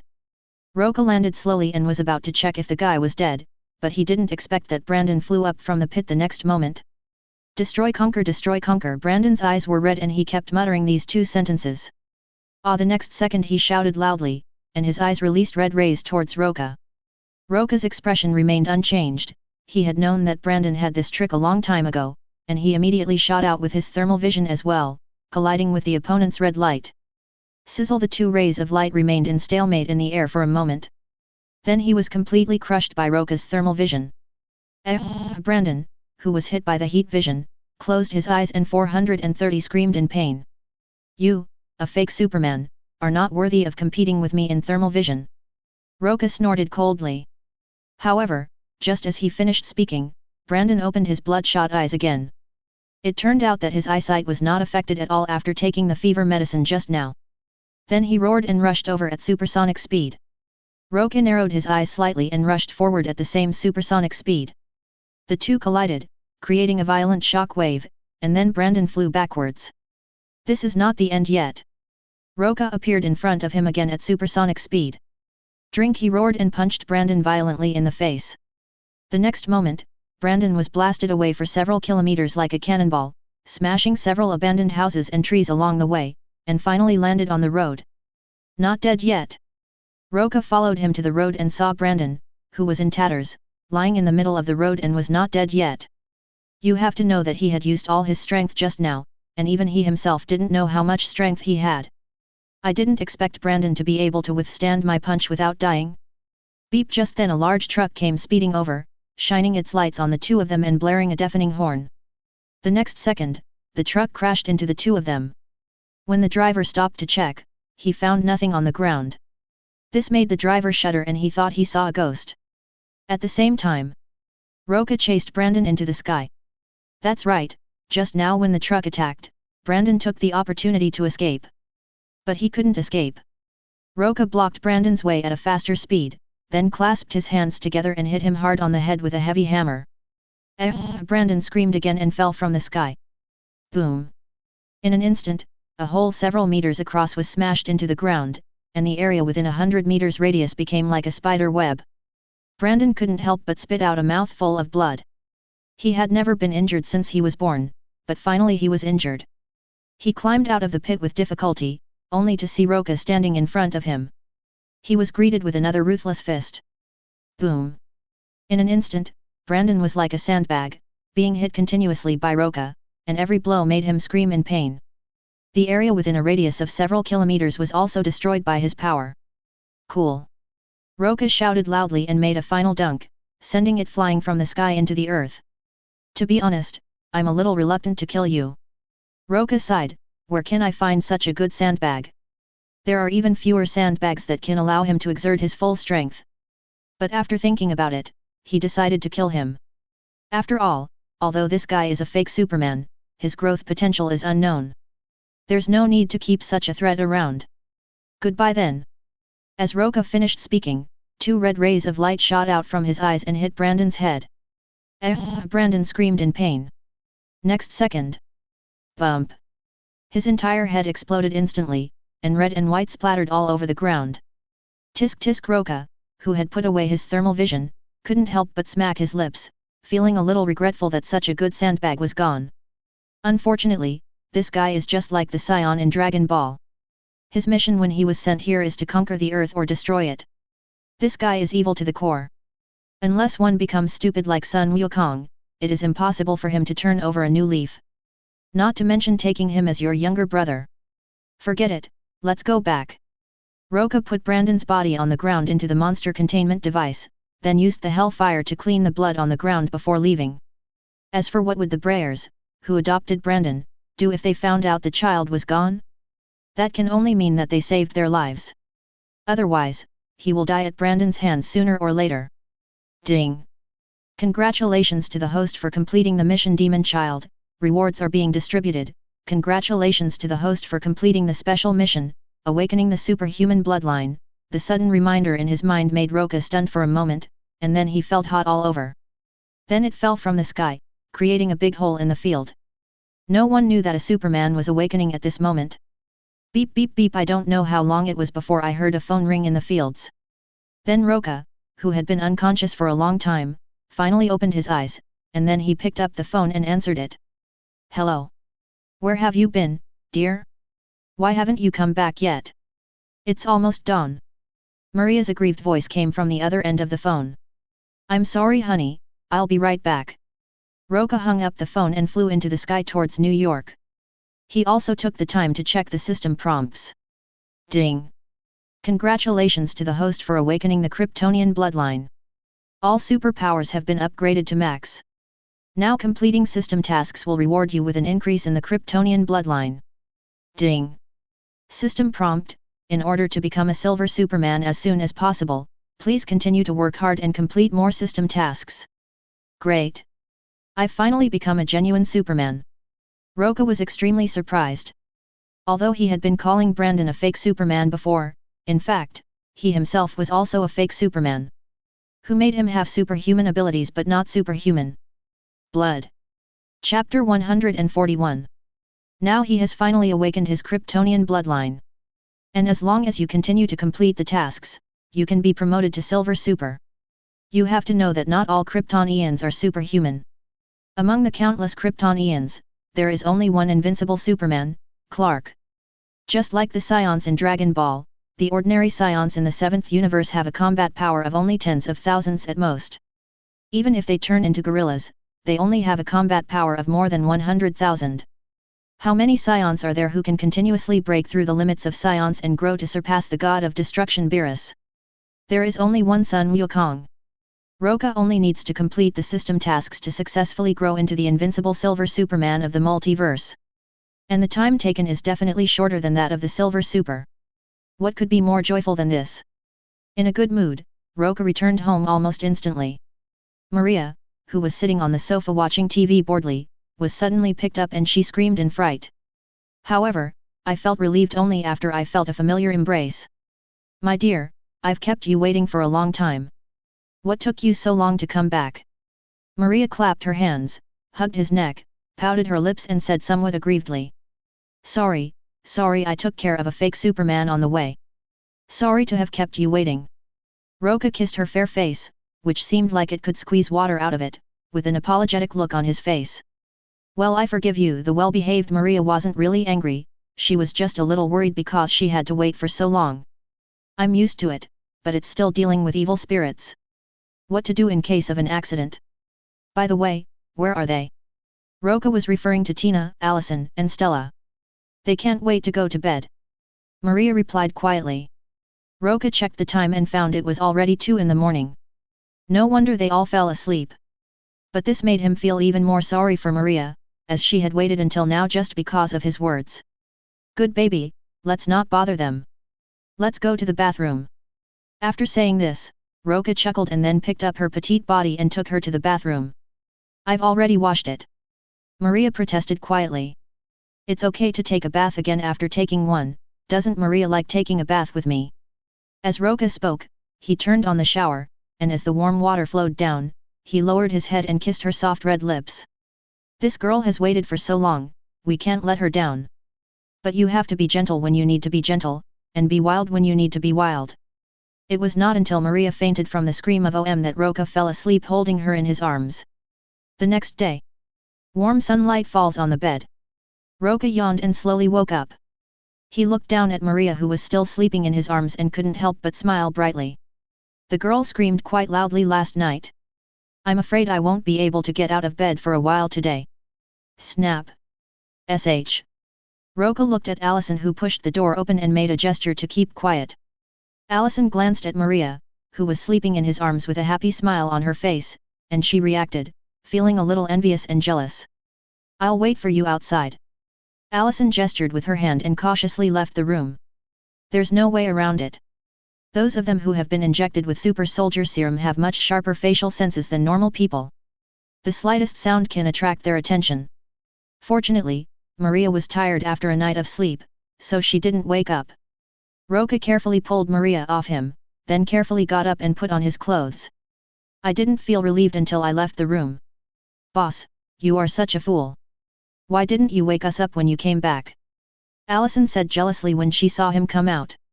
That's because you fell asleep. Roca picked up the sandwich on the table and started eating it without any concern.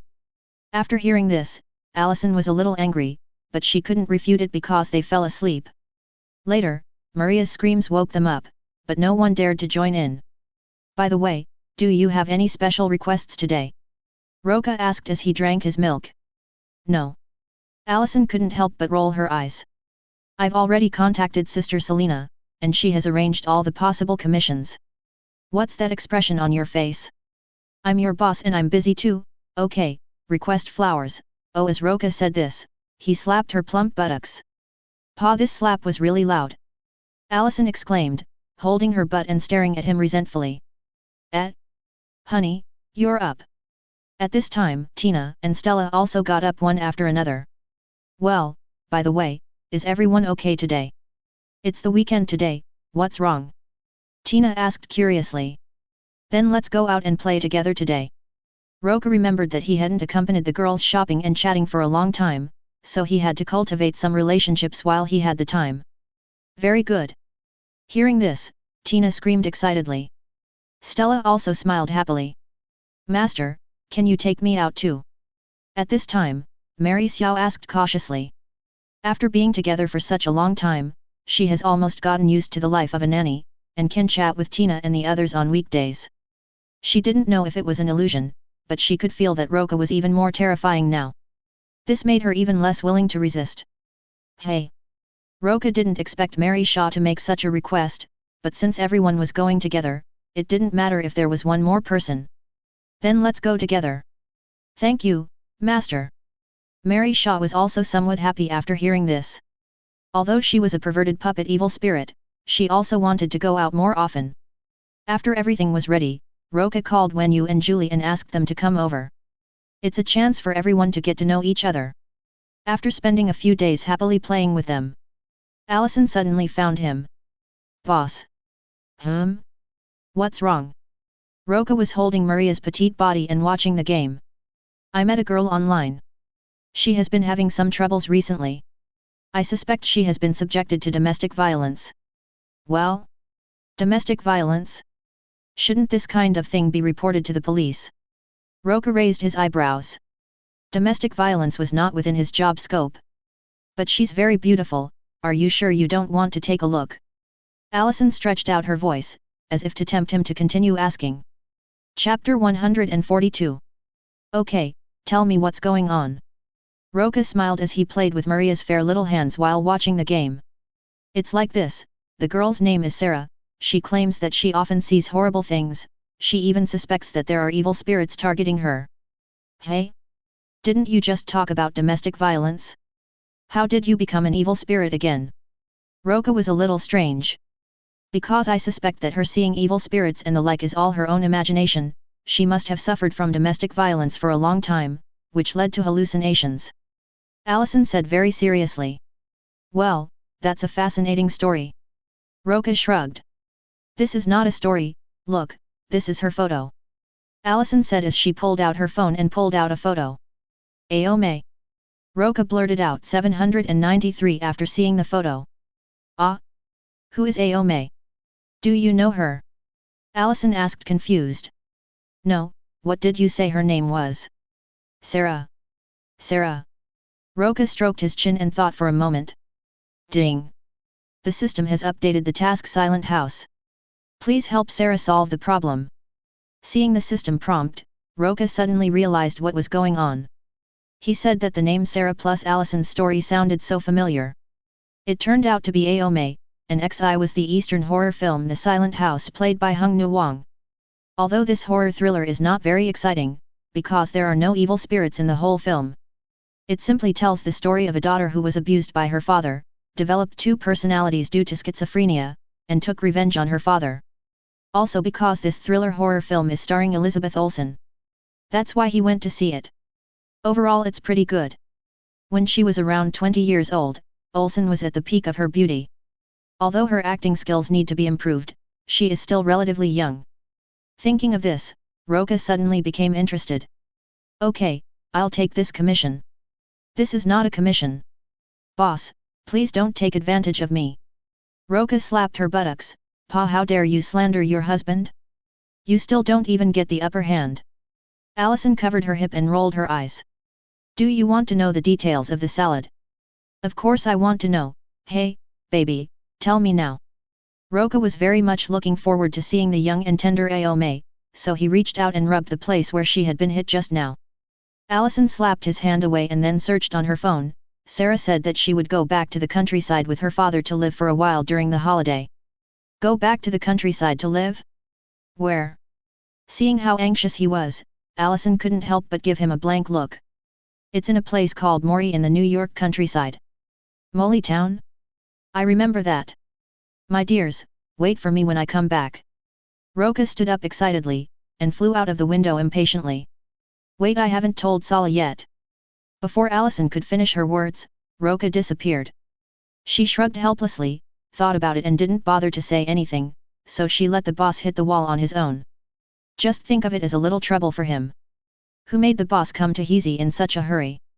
Maria, who was put aside, pouted and looked unhappy, and could only sulk aside. The other side. Mori Town, where is Mori Town? After some difficult inquiries, Roca finally found the location of Mori Town before dark. He immediately rushed to Mori Town without stopping. Hey, hello. Roca was just about to ask someone about the location of Sala's house when he happened to meet a black-haired girl. Hello. The black-haired girl was a little surprised to see such a handsome boy coming to the town, and then she smiled and raised her hand to greet him. My name is Roca. Sophia, this is probably your first time in this town, right? Sophia asked curiously. Roca nodded, yes, come and find 10 people. Looking for someone? Visiting a relative? No, I just met a girl online. I heard that she had some troubles recently, so. Roca shrugged his shoulders at this point, and the meaning was self-evident. Well, tell me, there aren't many residents in this small town, and I know them all. Thank you. The girl I'm looking for is called Sala. I wonder if you know her. Sala. Sophia looked at him in surprise. Of course I know her. We were good friends when we were little. But later her family moved away. I haven't heard that she moved back. She said she was going back to the country with her father for a few days. Roca also recognized her at this time. This girl should be Sala's good friend who appeared in the movie, but she only appeared for a few minutes. Is that so? It's already quite late. How about I take you to her house tomorrow? Considering that it was too late, Sia did not take him to find Sala right away. Yay, okay. Roca was not in a hurry. You probably don't have a place to stay since you just arrived, why don't you stay at my house for a night?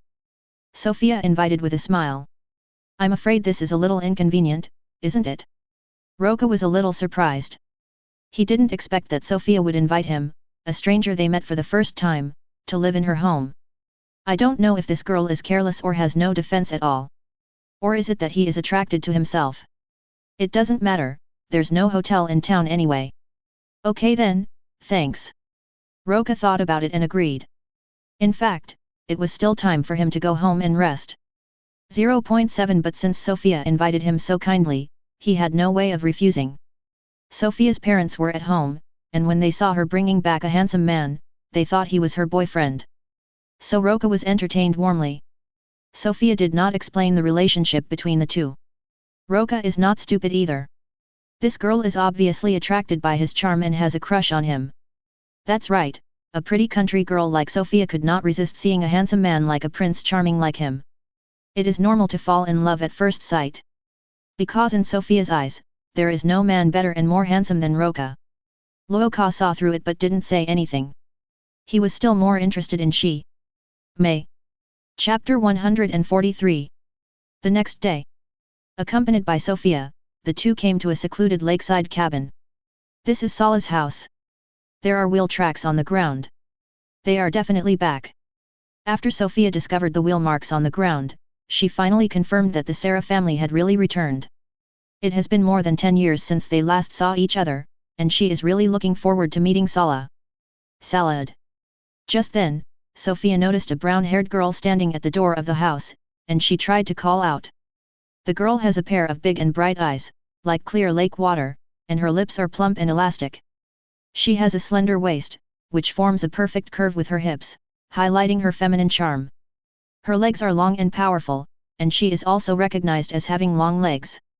When she played the Scarlet Witch, her long legs were very eye-catching. Of course, the most eye-catching thing is the snow-white area on the chest. So big, so white, and so deep.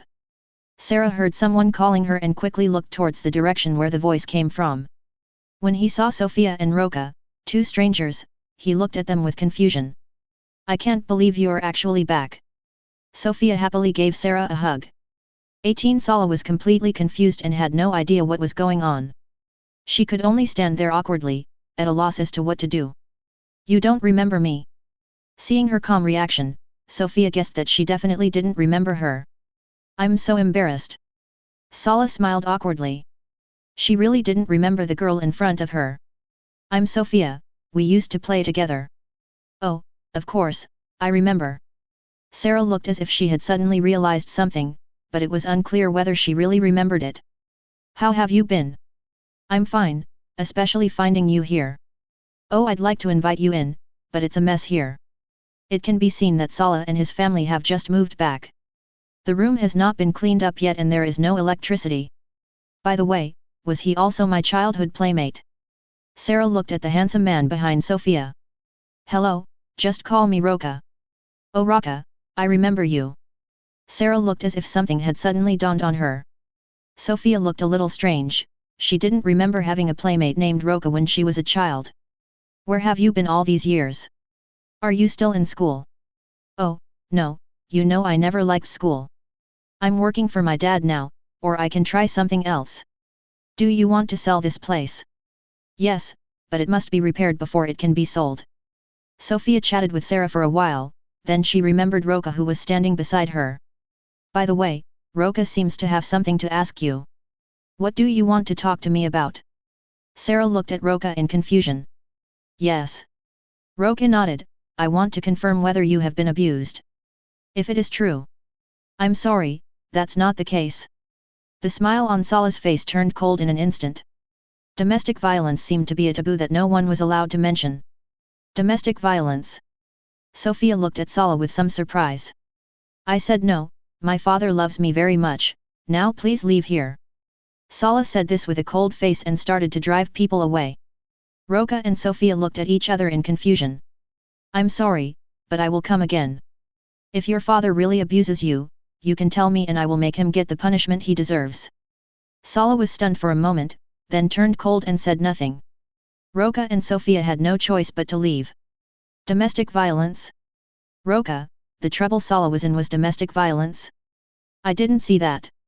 Sophia still asked the doubts in her heart. Even though they haven't seen each other for many years, she didn't see any signs of domestic violence on Sala. Didn't you notice that she didn't recognize you? And she even thought of me as her childhood playmate. Roca points out the problem. What does this prove? Maybe she has a bad memory and doesn't want to be embarrassed so she pretends to know us. Besides, Sala herself has not admitted to domestic violence. Sophia still didn't believe it. Roca crossed his arms and narrowed his eyes and said, then think about Sala's attitude when he drove us away in the end. Sophia frowned when she heard this. There was indeed something wrong with Sala's attitude just now. If there really was no domestic violence, why did the attitude change so quickly? And there's no need to drive them away, right? Is domestic violence real? But why did Sarah say she wasn't abused? We can all help her. Sophia was still a little confused. If you are really experiencing domestic violence, you can speak up and everyone can think of ways to help you. People who have been abused for a long time would not think this way. Let's go, we'll come back in the evening. Roca speculated that Sarah had mental problems due to long-term domestic violence, which is why she forgot Sophia, her childhood playmate. At the same time, because of long-term domestic violence, she is extremely afraid of her father. She always pretends nothing is wrong in front of outsiders. It is precisely because of this that a second personality, or schizophrenia, is born. In short, this matter must be caught in the act. Otherwise, nothing you say will be of any use. Sophia nodded when she heard this. She also wanted to help Sala, her childhood friend. Soon it was evening. Behind Sophia's house. How about it? It's late now, do you want to go to Sala's house? Need not. Roca shook his head.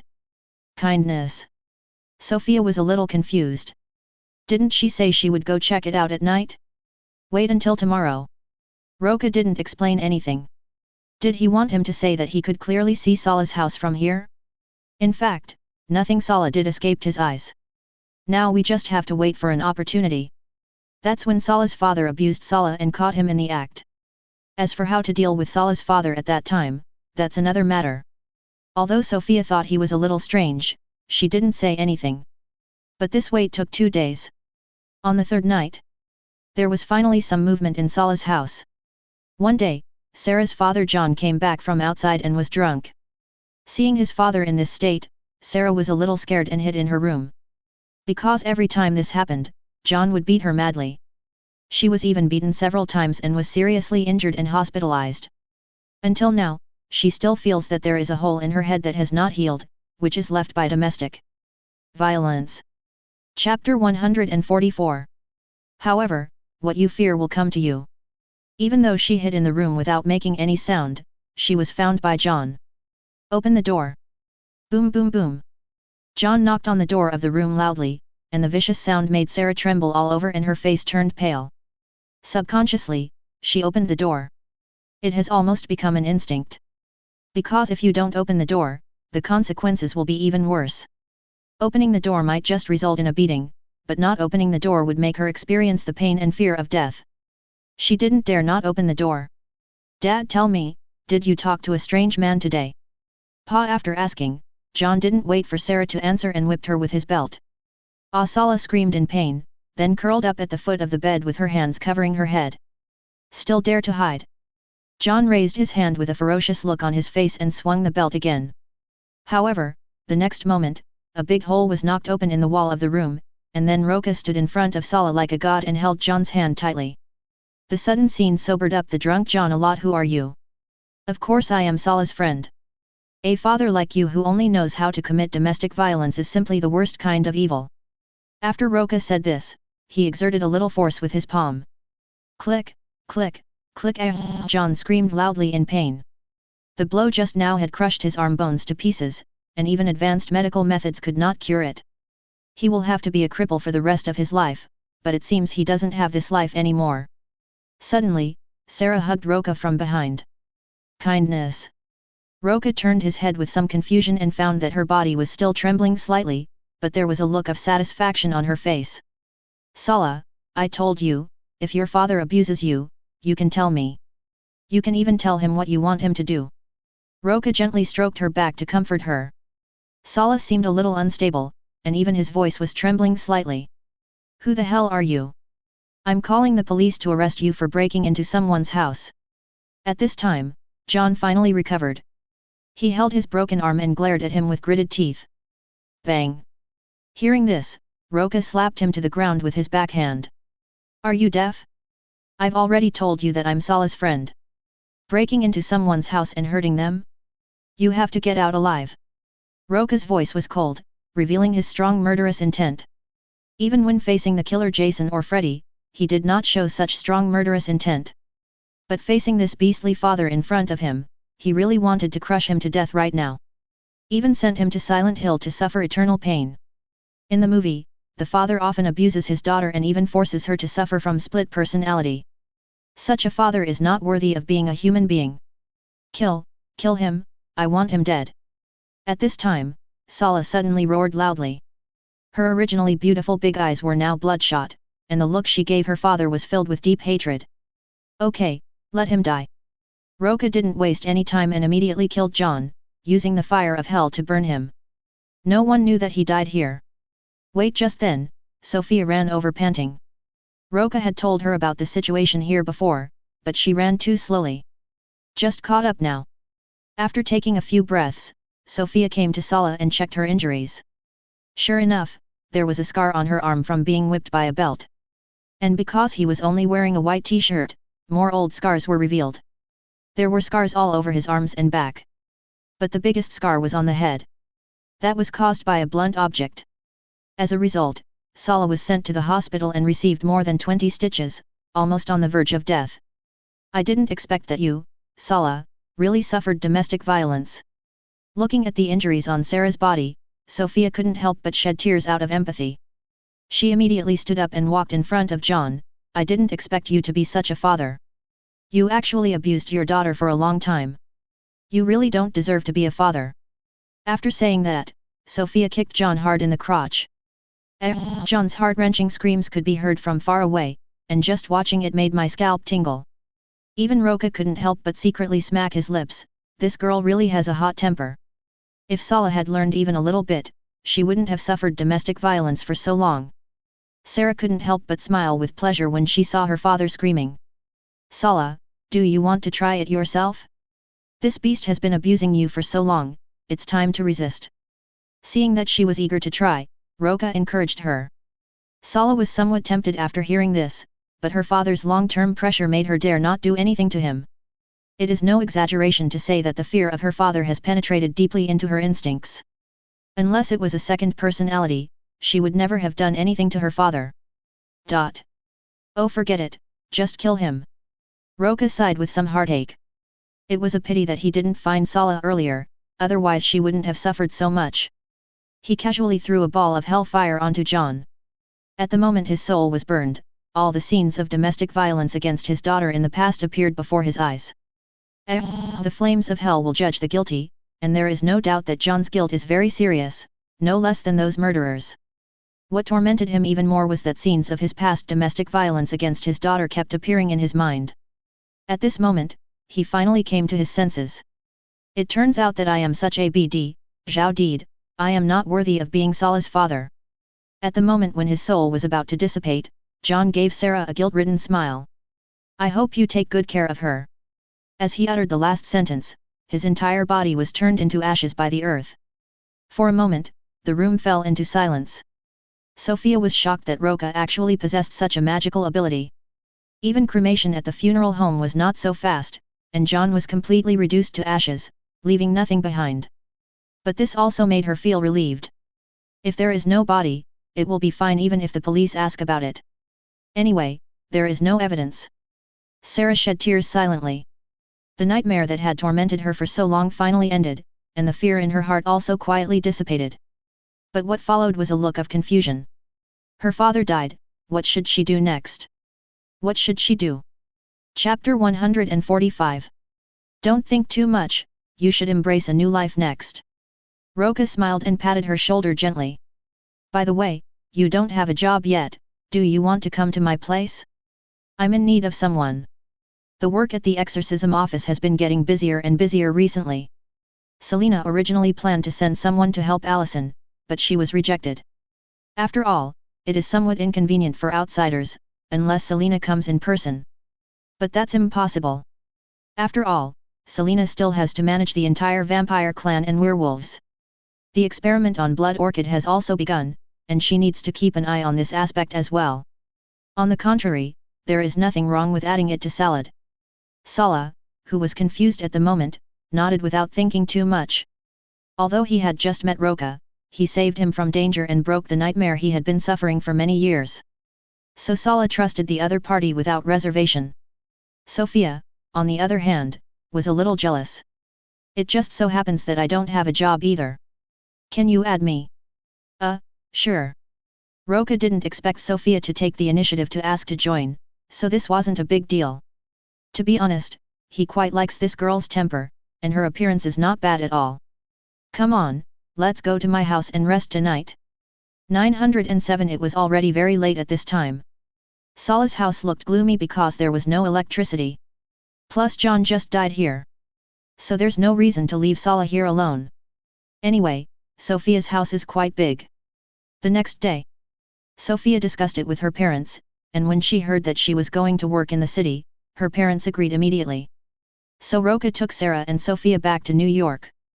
But he was in no hurry to take them home. Instead, he took them shopping and having fun in New York. In the amusement park then it's settled. I'll ride the Ferris wheel with Sarah, and Sophia will be left to you to ride alone. In front of the Ferris wheel, Roca asked Sarah and Sophia to play rock paper scissors, and whoever won would ride with him. The result speaks for itself. Naturally, the salad won. All right. Sophia looked helpless. She also wanted to ride the Ferris wheel with Roca, but it was all her bad luck. Soon the three of them headed to the ticket gate. A moment later, Roca and Sala boarded the Ferris wheel and slowly rose into the sky. At this moment, the whole New York scenery is in full view, which makes people feel very happy. Thanks. Sala, with a smile on her face, suddenly thanked her. You've thanked me many times. Roca shrugged and then grinned. Besides, I don't really like verbal thanks. It's better to do something practical. Sarah was stunned when she heard this. Just when Roca thought nothing was happening, he saw Sarah suddenly stand on tiptoe, hug his neck and kiss him. The charming fragrance lingered in his nose, and the soft lips made him linger. For a moment, the two people on the Ferris wheel hugged each other and kissed passionately. It took a long time for the two to separate. Sala opened her red lips and breathed slightly, with a slight blush on her cheeks. Can you tell me about the past? Roca gently stroked her hair and held her tightly in his arms and asked. 23. Sala nodded slowly with a dazed look in her eyes and began to talk about her childhood experiences. It can be said that she has been severely beaten by her father since she was a child. Whenever she did something wrong, she would be beaten.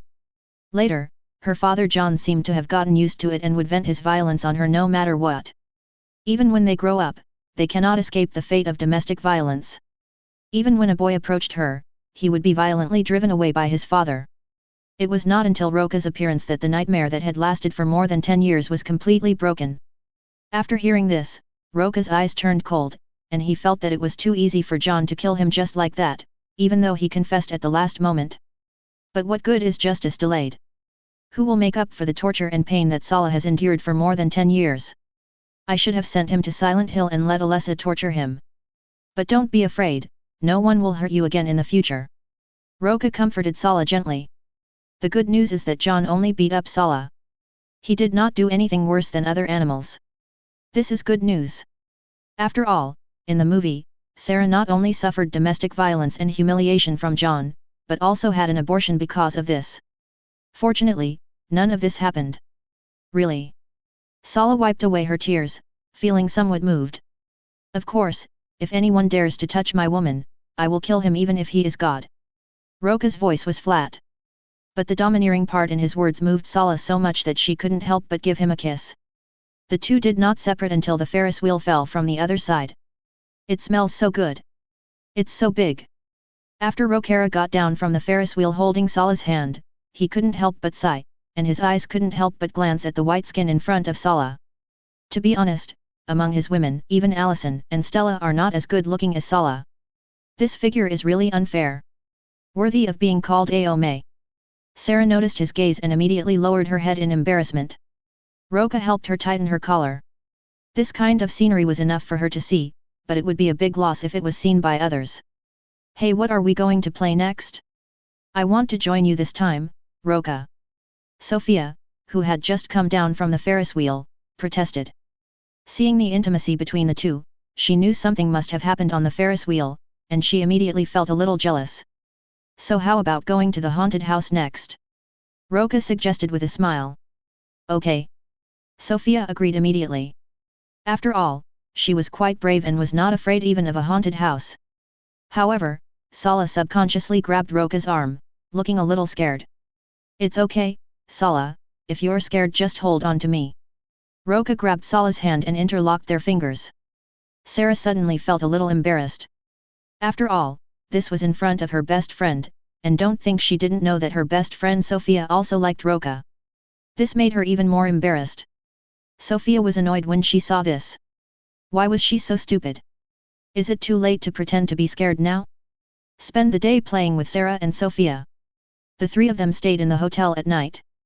You must be tired from playing today, take a good rest. After sending Sala back to the room, Roca was about to leave when he unexpectedly heard Sala suddenly hug him. When I looked down, I saw that she looked very embarrassed and I didn't know what to do next. Let's go to the bathroom first. Just as Roca was about to take action, Sala suddenly spoke in a low voice. No problem. Roca put his arm around her waist and walked into the bathroom, turned on the shower, and with the warm water, Sala's perfect figure was immediately exposed. She has a plump and perky figure, a slender waist, and plump and round buttocks that are extremely full, like a fresh and juicy peach. It's really great. Chapter 146. When Roca and Sala were halfway through their work, Sophia unexpectedly barged in. The next day, Roca brought the two girls back home to get to know Maria, Alice, and the others. Although the women had some complaints about this, they didn't say much. Allison, honey, didn't you say you were busy at work? Just let Sarah and Sophia be your secretaries and pay them as usual. $5,000 for each for 10 months is fine. Pocket money is of course not included, but a salary of $5,000 is already more than what 95% of workers earn in this day and age. However, Allison was filled with resentment after hearing this. Boss, I am just your secretary. Why do you let them be my secretaries? And my salary is only $2,000. Cough cough. Roca coughed awkwardly, twice. I announce that your salary has been raised. How about it being $10,000 now? And I'll also give you a secretary. Where can you find such good treatment? All right. Allison pouted but agreed. Of course, even though she said it reluctantly, she was actually very happy that her salary had increased fivefold. Sarah, Sophia, you should start working with Alice from today. It's very easy. Kindness. Sarah and Sophia nodded and had no objections. In fact, they had been informed of this situation by Roca before they came. Although they were a little bit unbelievable, they finally accepted the fact of becoming one of Roca's women. Want to ask why? That was naturally because my body and mind were completely conquered by Roca that night. With his current body, an ordinary woman wouldn't be able to bear it for long. But it doesn't matter, just inject them with super soldier serum. Let Sarah and Sophia follow Allison to familiarize themselves with the work process. Roca, who had some free time, held Maria, who was as docile as a kitten, in his arms and played with her, then opened the system to check. Ding! Congratulations to the host for completing the mission. Silent House rewards are being distributed. Congratulations to the host for improving the Kryptonian bloodline by 1%. Well, that's 1%. Roca was a little surprised. He didn't expect that he could reach 1% just by completing a task. Could it be that if he reached 100%, he would become a silver super? After looking again, he found that his Kryptonian blood was more than just 1%. The vampires and werewolves arranged by Selena also completed a number of commissions. Although some rewards are only 0.5%. But little by little it adds up. I checked my personal attribute panel which had changed a lot. Host, Roca Kryptonian bloodline, 5% owned items, monster containment device *100 superpowers, super regeneration, super speed, super hearing, body of steel, heat vision, hellfire, super strength, flight, supervision, super breathing, super brain power, biological force field. Roca's personal attribute panel has become more streamlined. There is no level division in the abilities, because these abilities will become more powerful as his strength increases. Overall, it has been strengthened. And there is also an additional Superman exclusive ability, the biological force field. Without a biological force field, one's own abilities cannot be controlled and will involuntarily cause damage to the surrounding environment. Even the thing that was shot out had the power to penetrate gold and stone. With the bioforce field, he can be no different from an ordinary person. What surprised Roca even more was that the Kryptonian bloodline already accounted for 5%. So fast. This is indeed a bit fast. After all, it has only been a short time since he awakened his Kryptonian bloodline, but he already has 5%. If this continues, it won't take long to become the silver superpower. Moreover, even a 5% increase would be enough to bring about a drastic change in his strength. Are you happy, dear? Maria in his arms could feel that he was very happy at this moment. Of course, I am very happy to have my baby with me. Roca said as he kissed Maria on her little mouth. It smells so good. With the addition of Sarah and Sophia, Allison naturally became much more relaxed. She even hired someone to redesign the exorcism agency's website. Separate the question section and the forum section. This also makes it more convenient for customers to come and consult. She assigned Sarah and Sophia as counselors. They are the ones who answer any inquiries calls.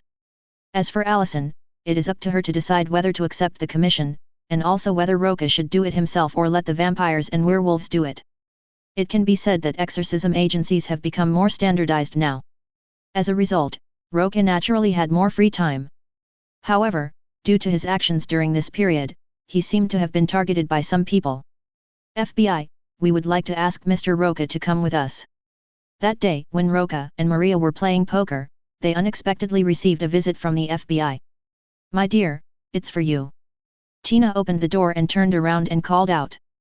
Okay, Roca put down his playing cards and walked over. The guy in front of me who claimed to be from the FBI was a burly man with black hair and a crew cut. It was obvious that he had received professional training and was completely different from an ordinary police officer. I took the other party's ID and looked at it. Wow, it really is the FBI. So, Mr. FBI, what do you want to talk to me about?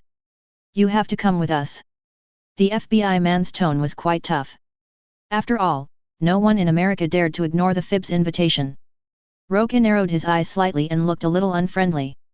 He really didn't like this guy's attitude. What happened? Allison and the others were a little worried. I'm afraid it's no good that the FBI came to your door. If you refuse this invitation, I have the right to use strong measures. The FBI man showed the pistol at his waist as he spoke. It was obvious that if he didn't agree, the consequences would be unimaginable.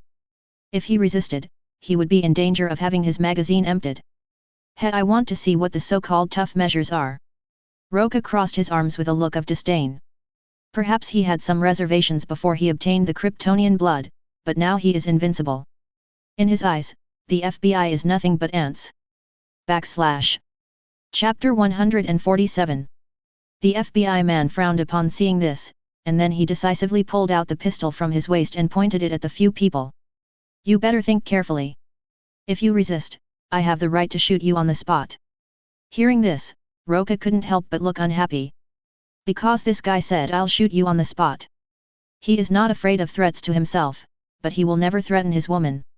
Although Maria and the others were injected with super soldier serum, they could not fire many bullets. These words definitely touched his sore spot.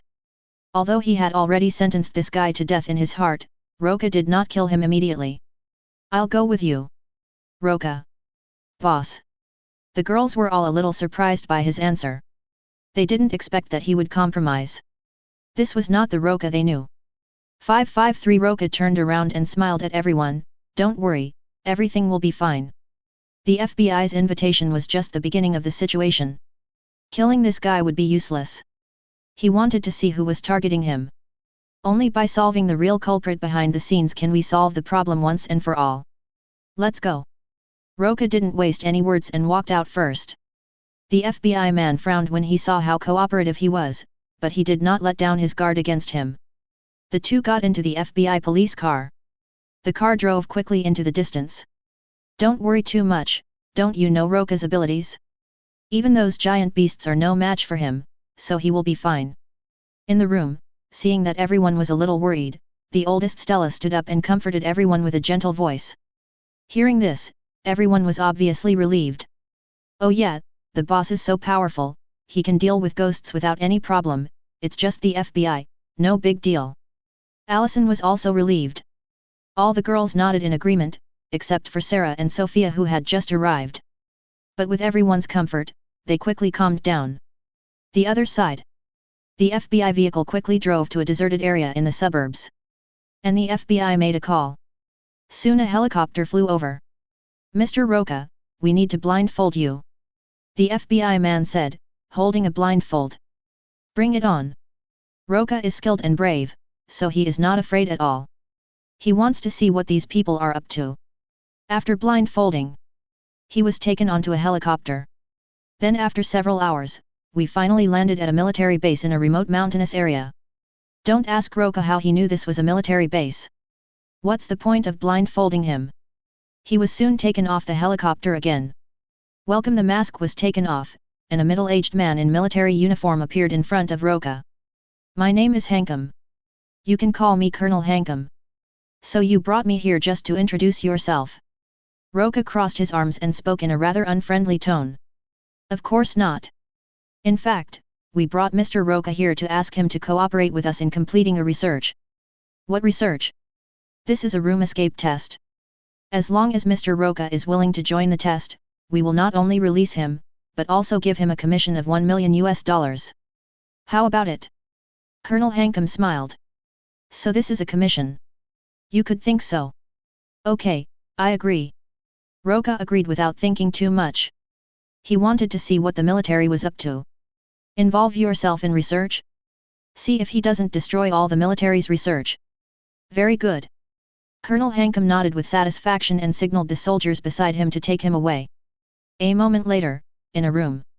Mr. Roca, we need to anesthetize Kaokai for you to go in. A man in a white coat said this as he put a mask over him. Roca did not resist. Immediately afterwards, a large amount of ether gas was released from the mask. Ordinary people would lose consciousness after inhaling this gas and then be at the mercy of others. But it was of no use to Roca.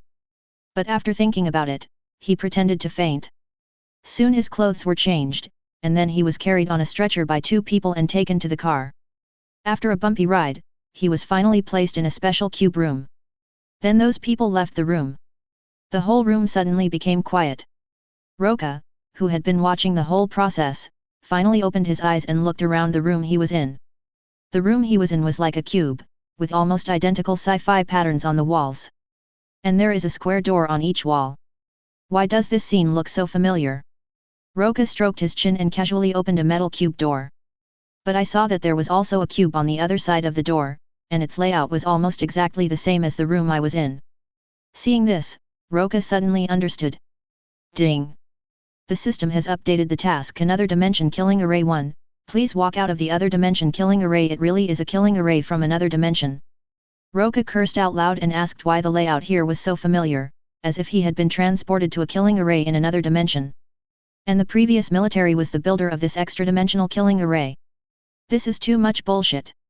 Does that mean that the Exorcist Agency has become too famous recently, so they want to use this method to deal with me? Or maybe they have been preparing to deal with me for a long time, and just let me test the different dimensional killing array. If you think about it this way, everything makes sense. It's really not 2.1. Those who know are fearless. Roca sneered. The so-called interdimensional killing array could only trap ordinary people. How could it be used against him? But it's better this way. Let them watch the other dimensional killing array that they spent so much effort to build be completely destroyed. I think this will be more painful than killing them. As he thought of this, Roca's eyes began to turn red, and his heat vision was about to burst out. However, the next moment, the door on the wall suddenly opened. I saw a black-haired girl crawling out of the passage. However, when she saw someone in the room, she was so scared that she shrank back and was afraid to come down. Seeing this, Roca gave up his plan to use thermal vision. He didn't expect that there was someone else in this alien killing array. And this girl in front of me couldn't be the math genius in the first film. Right. Chapter 148. Come down, I won't hurt you. Seeing that the girl was about to go back, Roca immediately spoke in a gentle voice. The girl hesitated for a moment after hearing this, but finally crawled out of the passage. However, she almost fell down accidentally when climbing down, but Roca caught her in time. Thank you. It's okay. Roca smiled and shook his head. My name is Roca, what's yours? Nafumi. Naven looked a little timid. Do you know how you got here? Roca asked. Naven shook his head in panic. I don't know, I remember I was sleeping, and when I woke up I was here. Is that so? Roca nodded. Seeing the black-haired girl in front of him, he didn't plan to destroy the place immediately. It was at this time. The door on the other side of the room opened. Then a man with a crew cut poked his head in. Hey, hello. The man was not surprised to see the two people in the room. Instead, he greeted them and then came in from the passage with a group of people. Hello, my name is Quentin and I'm a policeman. The man with a crew cut, namely Kun, introduced himself to the two of them, and then introduced the few people who came in with them. The big white man with a bleeding head is the architect Worth. The old man is called Lance. The blonde middle-aged woman is a doctor named Holloway. Just call me Roca, she is Naven, we just met. Roca introduced the two people, and in his heart he lamented that the protagonists met each other so soon. Now the only one left was Kazan, the autistic scholar. It would be unreasonable if this was not deliberately controlled by the military. First, gather the mice together and then give them a test, but no one can escape from this alien-killing array. Do you remember how you got in? Quentin asked. I don't know. I remember I fell asleep. Naven gave the same answer as before. Me too. I remember I was sleeping in my room before and woke up here. Roca shrugged and made up a random excuse. Now please calm down, I am a police officer, I will take you out of here. After Quentin made some promises to everyone, he gained the leadership of this temporary team. Ren, use your boots to find the way. Quentin motioned to the old man to continue testing the room the same way he had just done. They thought that as long as the shoe landed in the opposite room and nothing happened, it would be safe. Although this method is stupid, it is the only solution. Safety. After Lennis's shoe test, it was concluded that the room behind this wall was fine. So under Quentin's arrangement, everyone slowly crawled through the passage. However, in the middle of the passage, Naven seemed to have discovered something. What did you find? Quentin and Worth looked over when they noticed that the people behind them were not coming down. Serial number? Quentin asked, frowning. It's the room number. Every room has a different one. Naven replied. Oh, great, there are over 400,000 rooms here. Worth's voice was full of helplessness. It better not be, without food and water, we can only last 3 days at most. Holloway identified the biggest problem they are facing right now. Let's not talk about whether they can get out for now. Without food and water, they can only survive for 3 days at most. And 3 days is still a lot. After 2 days of not eating or drinking, I have no strength left. How can I find a way out? They'll give us food, right? Naven said innocently. I don't think so. Roca ruffled her hair with some amusement. This intimate action made Naven a little uncomfortable, but he didn't dodge. Holloway. Quentin looked at Holloway with a reproachful tone. In this situation, it was not a wise decision to say something that could easily shake everyone's hearts. But Holloway didn't shy away from it at all. It's hot here, and I'll soon become dehydrated, dizzy, and confused. My body will soon collapse.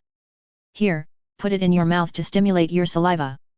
Old man Lennis handed a button to the chattering Holloway, then turned around and continued to use his shoes to explore the way. No one spoke for a while. The most important thing now is to escape, anything else is useless. Roca folded his arms and watched the scene with interest. No danger. After using his shoes to explore, Lennis prepared to go down through the passage. I wouldn't go down there if I were you. Roca's sudden words stunned Lenny for a moment, then he turned to look at him. What did you find? Others also became confused. I never do meaningless things. Do you have money? Roca did not answer but asked everyone a question, because he was too lazy to play escape room with these people.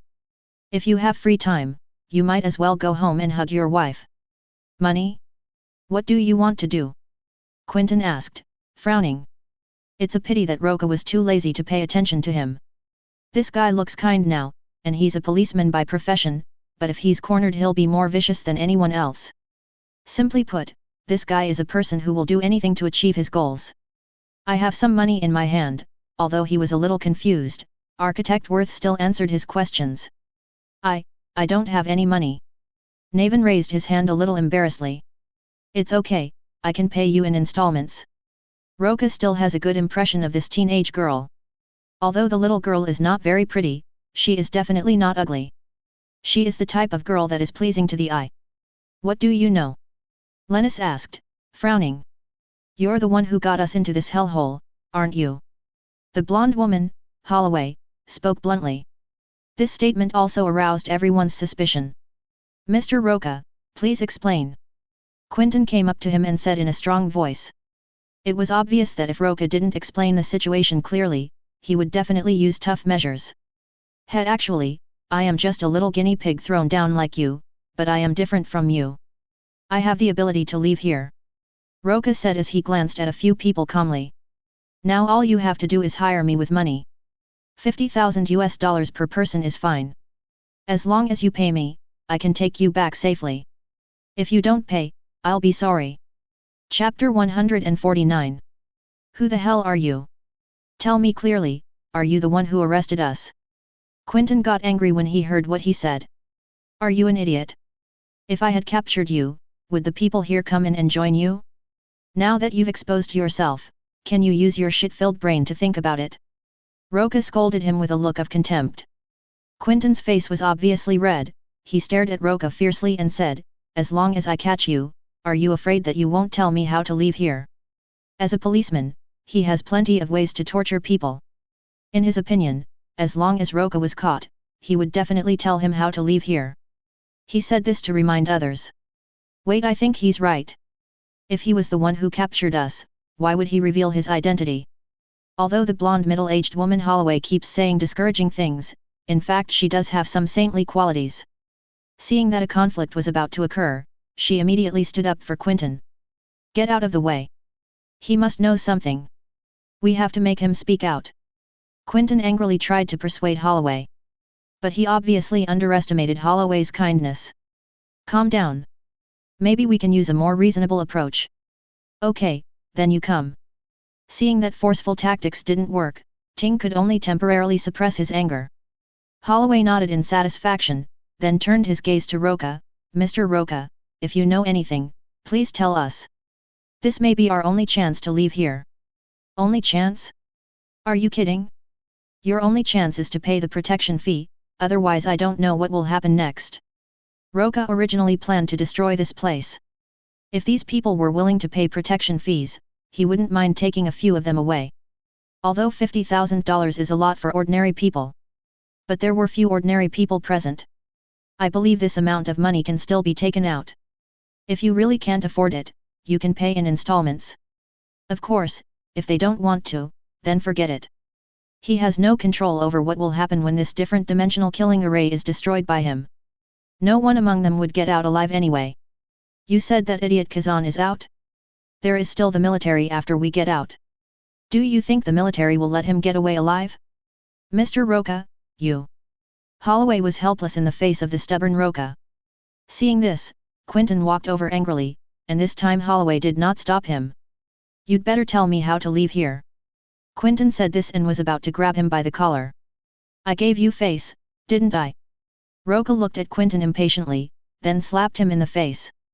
Click, click, click. Quentin's body didn't move, but his head and neck turned 360 degrees, his eyes fixed on Holloway behind him. Yeah, the sudden scene frightened Holloway so much that he screamed. The others were also shocked when they saw this scene. Even Naven, who originally had some good feelings towards Roca, subconsciously took a few steps away from him. Seeing this, Roca couldn't help but smile. Well, since you don't want to go out, then stay here. Just as he was about to leave, Naven suddenly grabbed the corner of his clothes. I believe you. I will ask my parents to transfer the money to you after I get out. Good girl. Roca couldn't help but smile and stroked her hair. Since you are so good, I will cut the price in half. You only need to pay $20,000. Wouldn't 50,000 minus half be 25,000? Naven said cautiously. As a math genius, she can even do simple arithmetic with her toes. Roca raised his eyebrows. You're right, but I don't like 25,000. Naven looked dazed after hearing this. He didn't expect the reason to be so willful. Okay, I agree too. As long as you can get me out safely, I'll pay you $50,000. Architect Worth thought about it and gritted his teeth and agreed. $50,000 is nothing to a master architect like him. As long as he can leave here safely, it is worth it. I don't have that much money, Mr. Roca. Since you have the ability, why don't you rescue everyone? Holloway tried to speak from the moral high ground. But Roca doesn't buy it. Why should I save you when I have no relationship with you? If you don't have money, just wait to die here. Roca said this without giving them a chance to speak, and his eyes shot out scorching heat vision. The next second, the wall above was pierced. Then the thermal vision made a circle and burned a round hole above. The sun also shone down at this moment. This scene stunned everyone present. They never expected that the way out Roca mentioned would be like this. Directly and violently destroyed the entire extra-dimensional killing array. What's that red light in the eyes? Is it a superpower? The three views of several people were almost refreshed. Left. Roca grabbed Naven and Architect Worth and flew straight upwards. Wait, Mr. Roca, I am willing to pay $50,000, no, $100,000, please take me out. Holloway was completely panicked now. The red ray not only shot a hole above, but also exposed the entire extra-dimensional killing array. It is at least several hundred meters away from where the sunlight shines. Okay Zhao, she can't fly, so how can she get up there? Is it not possible to stay and wait for death? As for the escape room master Lenny's, he did not accept Roca's help at first because of his pride. After all, he is a master of escape rooms. Naturally, I want to escape from here by my own ability. But he didn't expect to miss the last chance to escape. At the same time, grabbing Naven and Worth, they came to the top of the entire dimensional killing array, and the entire dimensional killing array was in full view. This is truly an incredible project. Was it really built by humans? Roca sighed. This other dimensional killing array is really too large, with tens of thousands of rooms. It's really amazing. If humans want to build such a huge project, it will probably take decades or even hundreds of years. But that's all. Chapter 150. Roca didn't care what this extra-dimensional killing array was built for, what he had to do now was to completely destroy it. The next second, two scarlet high-temperature rays shot out downwards. Wherever the light passed, all the small rooms in the other dimensional killing array were cut in half. Then Roca cut it 2 more times horizontally and vertically. It was not until the entire extra-dimensional killing array exploded violently that he put away his thermal vision. As for the blonde middle-aged woman Holloway and the escape room master Lennis, they were completely buried in the explosion. Naven and Worth shuddered when they saw this scene. If they had not agreed to pay the protection fee, their fate would have been the same as Holloway and the others who stayed where they were. Just thinking about this, they felt extremely fortunate. Fortunately, they made the right choice. Just wait here. I still have some unresolved matters. I will take you away from here. This place is surrounded by mountains, and it is impossible for the two of them to leave on their own. As the saying goes, you have to send a Buddha to the west. Roca is still counting on them to send money. No problem. The two men nodded repeatedly. They naturally knew that it was impossible to leave on their own. After all, there was a heavily guarded army outside. Roca didn't waste any time and said it was time to cause trouble for the military. At the same time, the destruction of the other dimensional killing array naturally did not escape the eyes of the military. In fact, Roca's every move in the other dimensional killing array was monitored by them. Seeing that Roca's eyes actually shot out lasers, destroying the entire extra-dimensional killing array that they had carefully built for many years, the military leaders were furious. Send someone to capture him immediately. I want to make him suffer a fate worse than death. Colonel Hankum angrily overturned the table in front of him and yelled at his subordinates. Also, send someone to arrest all the people related to him. After Hankum finished speaking angrily, he found that no one responded. He looked up and saw that his subordinates had their heads twisted off without him knowing. I guess you don't have this chance. Roca casually threw an officer's neck and walked in with a chuckle. Who are you? Only then did Hankum feel scared. You don't even know who I am, yet you dare to deal with me? I really don't know whether I should say you are stupid, or someone is using you as a weapon. Roca narrowed his eyes. From this sentence, it was not difficult to tell that the Colonel Hankum in front of him did not seem to be the one targeting him, or he was just one of them. What do you want? I'm a colonel in the military. You should know the consequences of killing me. Hankum deliberately raised his voice to attract the attention of the patrolling soldiers outside the door. And his move was actually successful. The soldiers patrolling outside actually discovered the situation here. But Roca did not expose his little trick. Colonel, what happened? 2 patrolling soldiers pushed the door open and walked in. When they saw the dead person lying on the floor in the room, they were immediately terrified. Kill him for me! Hankum shouted loudly, but what he did was just to divert attention, because he had a pistol in his hand. Go to hell! Boom boom boom! Hankum yelled and emptied his pistol magazine. However, he was horrified to find that the bullet hitting the man was like hitting a steel plate, totally ineffective. At this time, the two soldiers at the door also reacted and prepared to shoot. However, 2 bullets instantly shot into their heads and pierced through them. Want to try again? See if your toy can work on me. Roca grinned and slowly walked towards Hankum. Hankum was horrified and wanted to change the magazine of his pistol, but because of his fear, his hands were shaking and he couldn't change it properly. Roca couldn't help but curl his lips when he saw this, and reached out to snatch the pistol from his hand and changed the magazine. It's my turn now. Cut cut cut. Roca emptied his pistol magazine directly at Hankum, Byug, and every shot missed the vital point. But Hankum's 4th and 5th limbs were all smashed by the pistol. The extreme pain made Hankum's face distorted and he let out a shrill howl, but this did not alleviate his suffering. After losing his second child, he would become a disabled person even if he didn't die. At the same time, Hankum's screams and the gunshots just now also completely attracted the attention of the entire military base. A large number of soldiers gathered outside the door. But they did not dare to act rashly. After all, from Hankum's screams just now, they knew that Hankum must have been controlled by the other party. Now that the enemy has hostages, they must not act rashly. However, the next moment, a tattered body was thrown out. It's Colonel Hankum. After recognizing that it was Colonel Hankum, the soldiers became furious. Now that the other party has no hostages, they don't have to worry too much about what happens next. To avenge the colonel, a soldier roared and led the charge inside. The other soldiers followed closely behind. However, the next second, 2 red lights suddenly shot out, and wherever they passed, the soldiers were strung together like candied haws. Then a blazing red light swept across. In an instant, all the soldiers who had no time to dodge were cut in half, with their limbs and arms falling to the ground. In just a moment, the blood flowed like a river. The soldiers who had managed to escape by lying down looked up and saw the most horrifying scene of their lives. There were originally thousands of soldiers, but now only a dozen or so were left.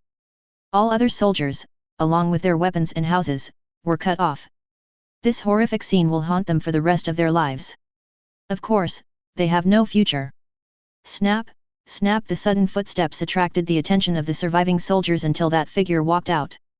Several soldiers collapsed and screamed, then climbed out of the pool of blood and ran away. But the next moment, the familiar red laser lit up again. Several fleeing soldiers were also cut in two. Now the remaining soldiers were even more frightened. One of the soldiers couldn't stand the fear and immediately raised his gun and shot at Roca wildly. Let's not talk about how accurate he is. But at least it motivated several other soldiers to resist together. However, a scene that made them despair happened immediately afterwards. All the bullets hit the man in front of them and had no effect at all. If you enjoyed this video, please give it a like and subscribe to the channel so you are notified of future uploads. You can find the next parts in the playlist visible on the screen or on my channel. Thank you for watching, and I'll see you in the next one.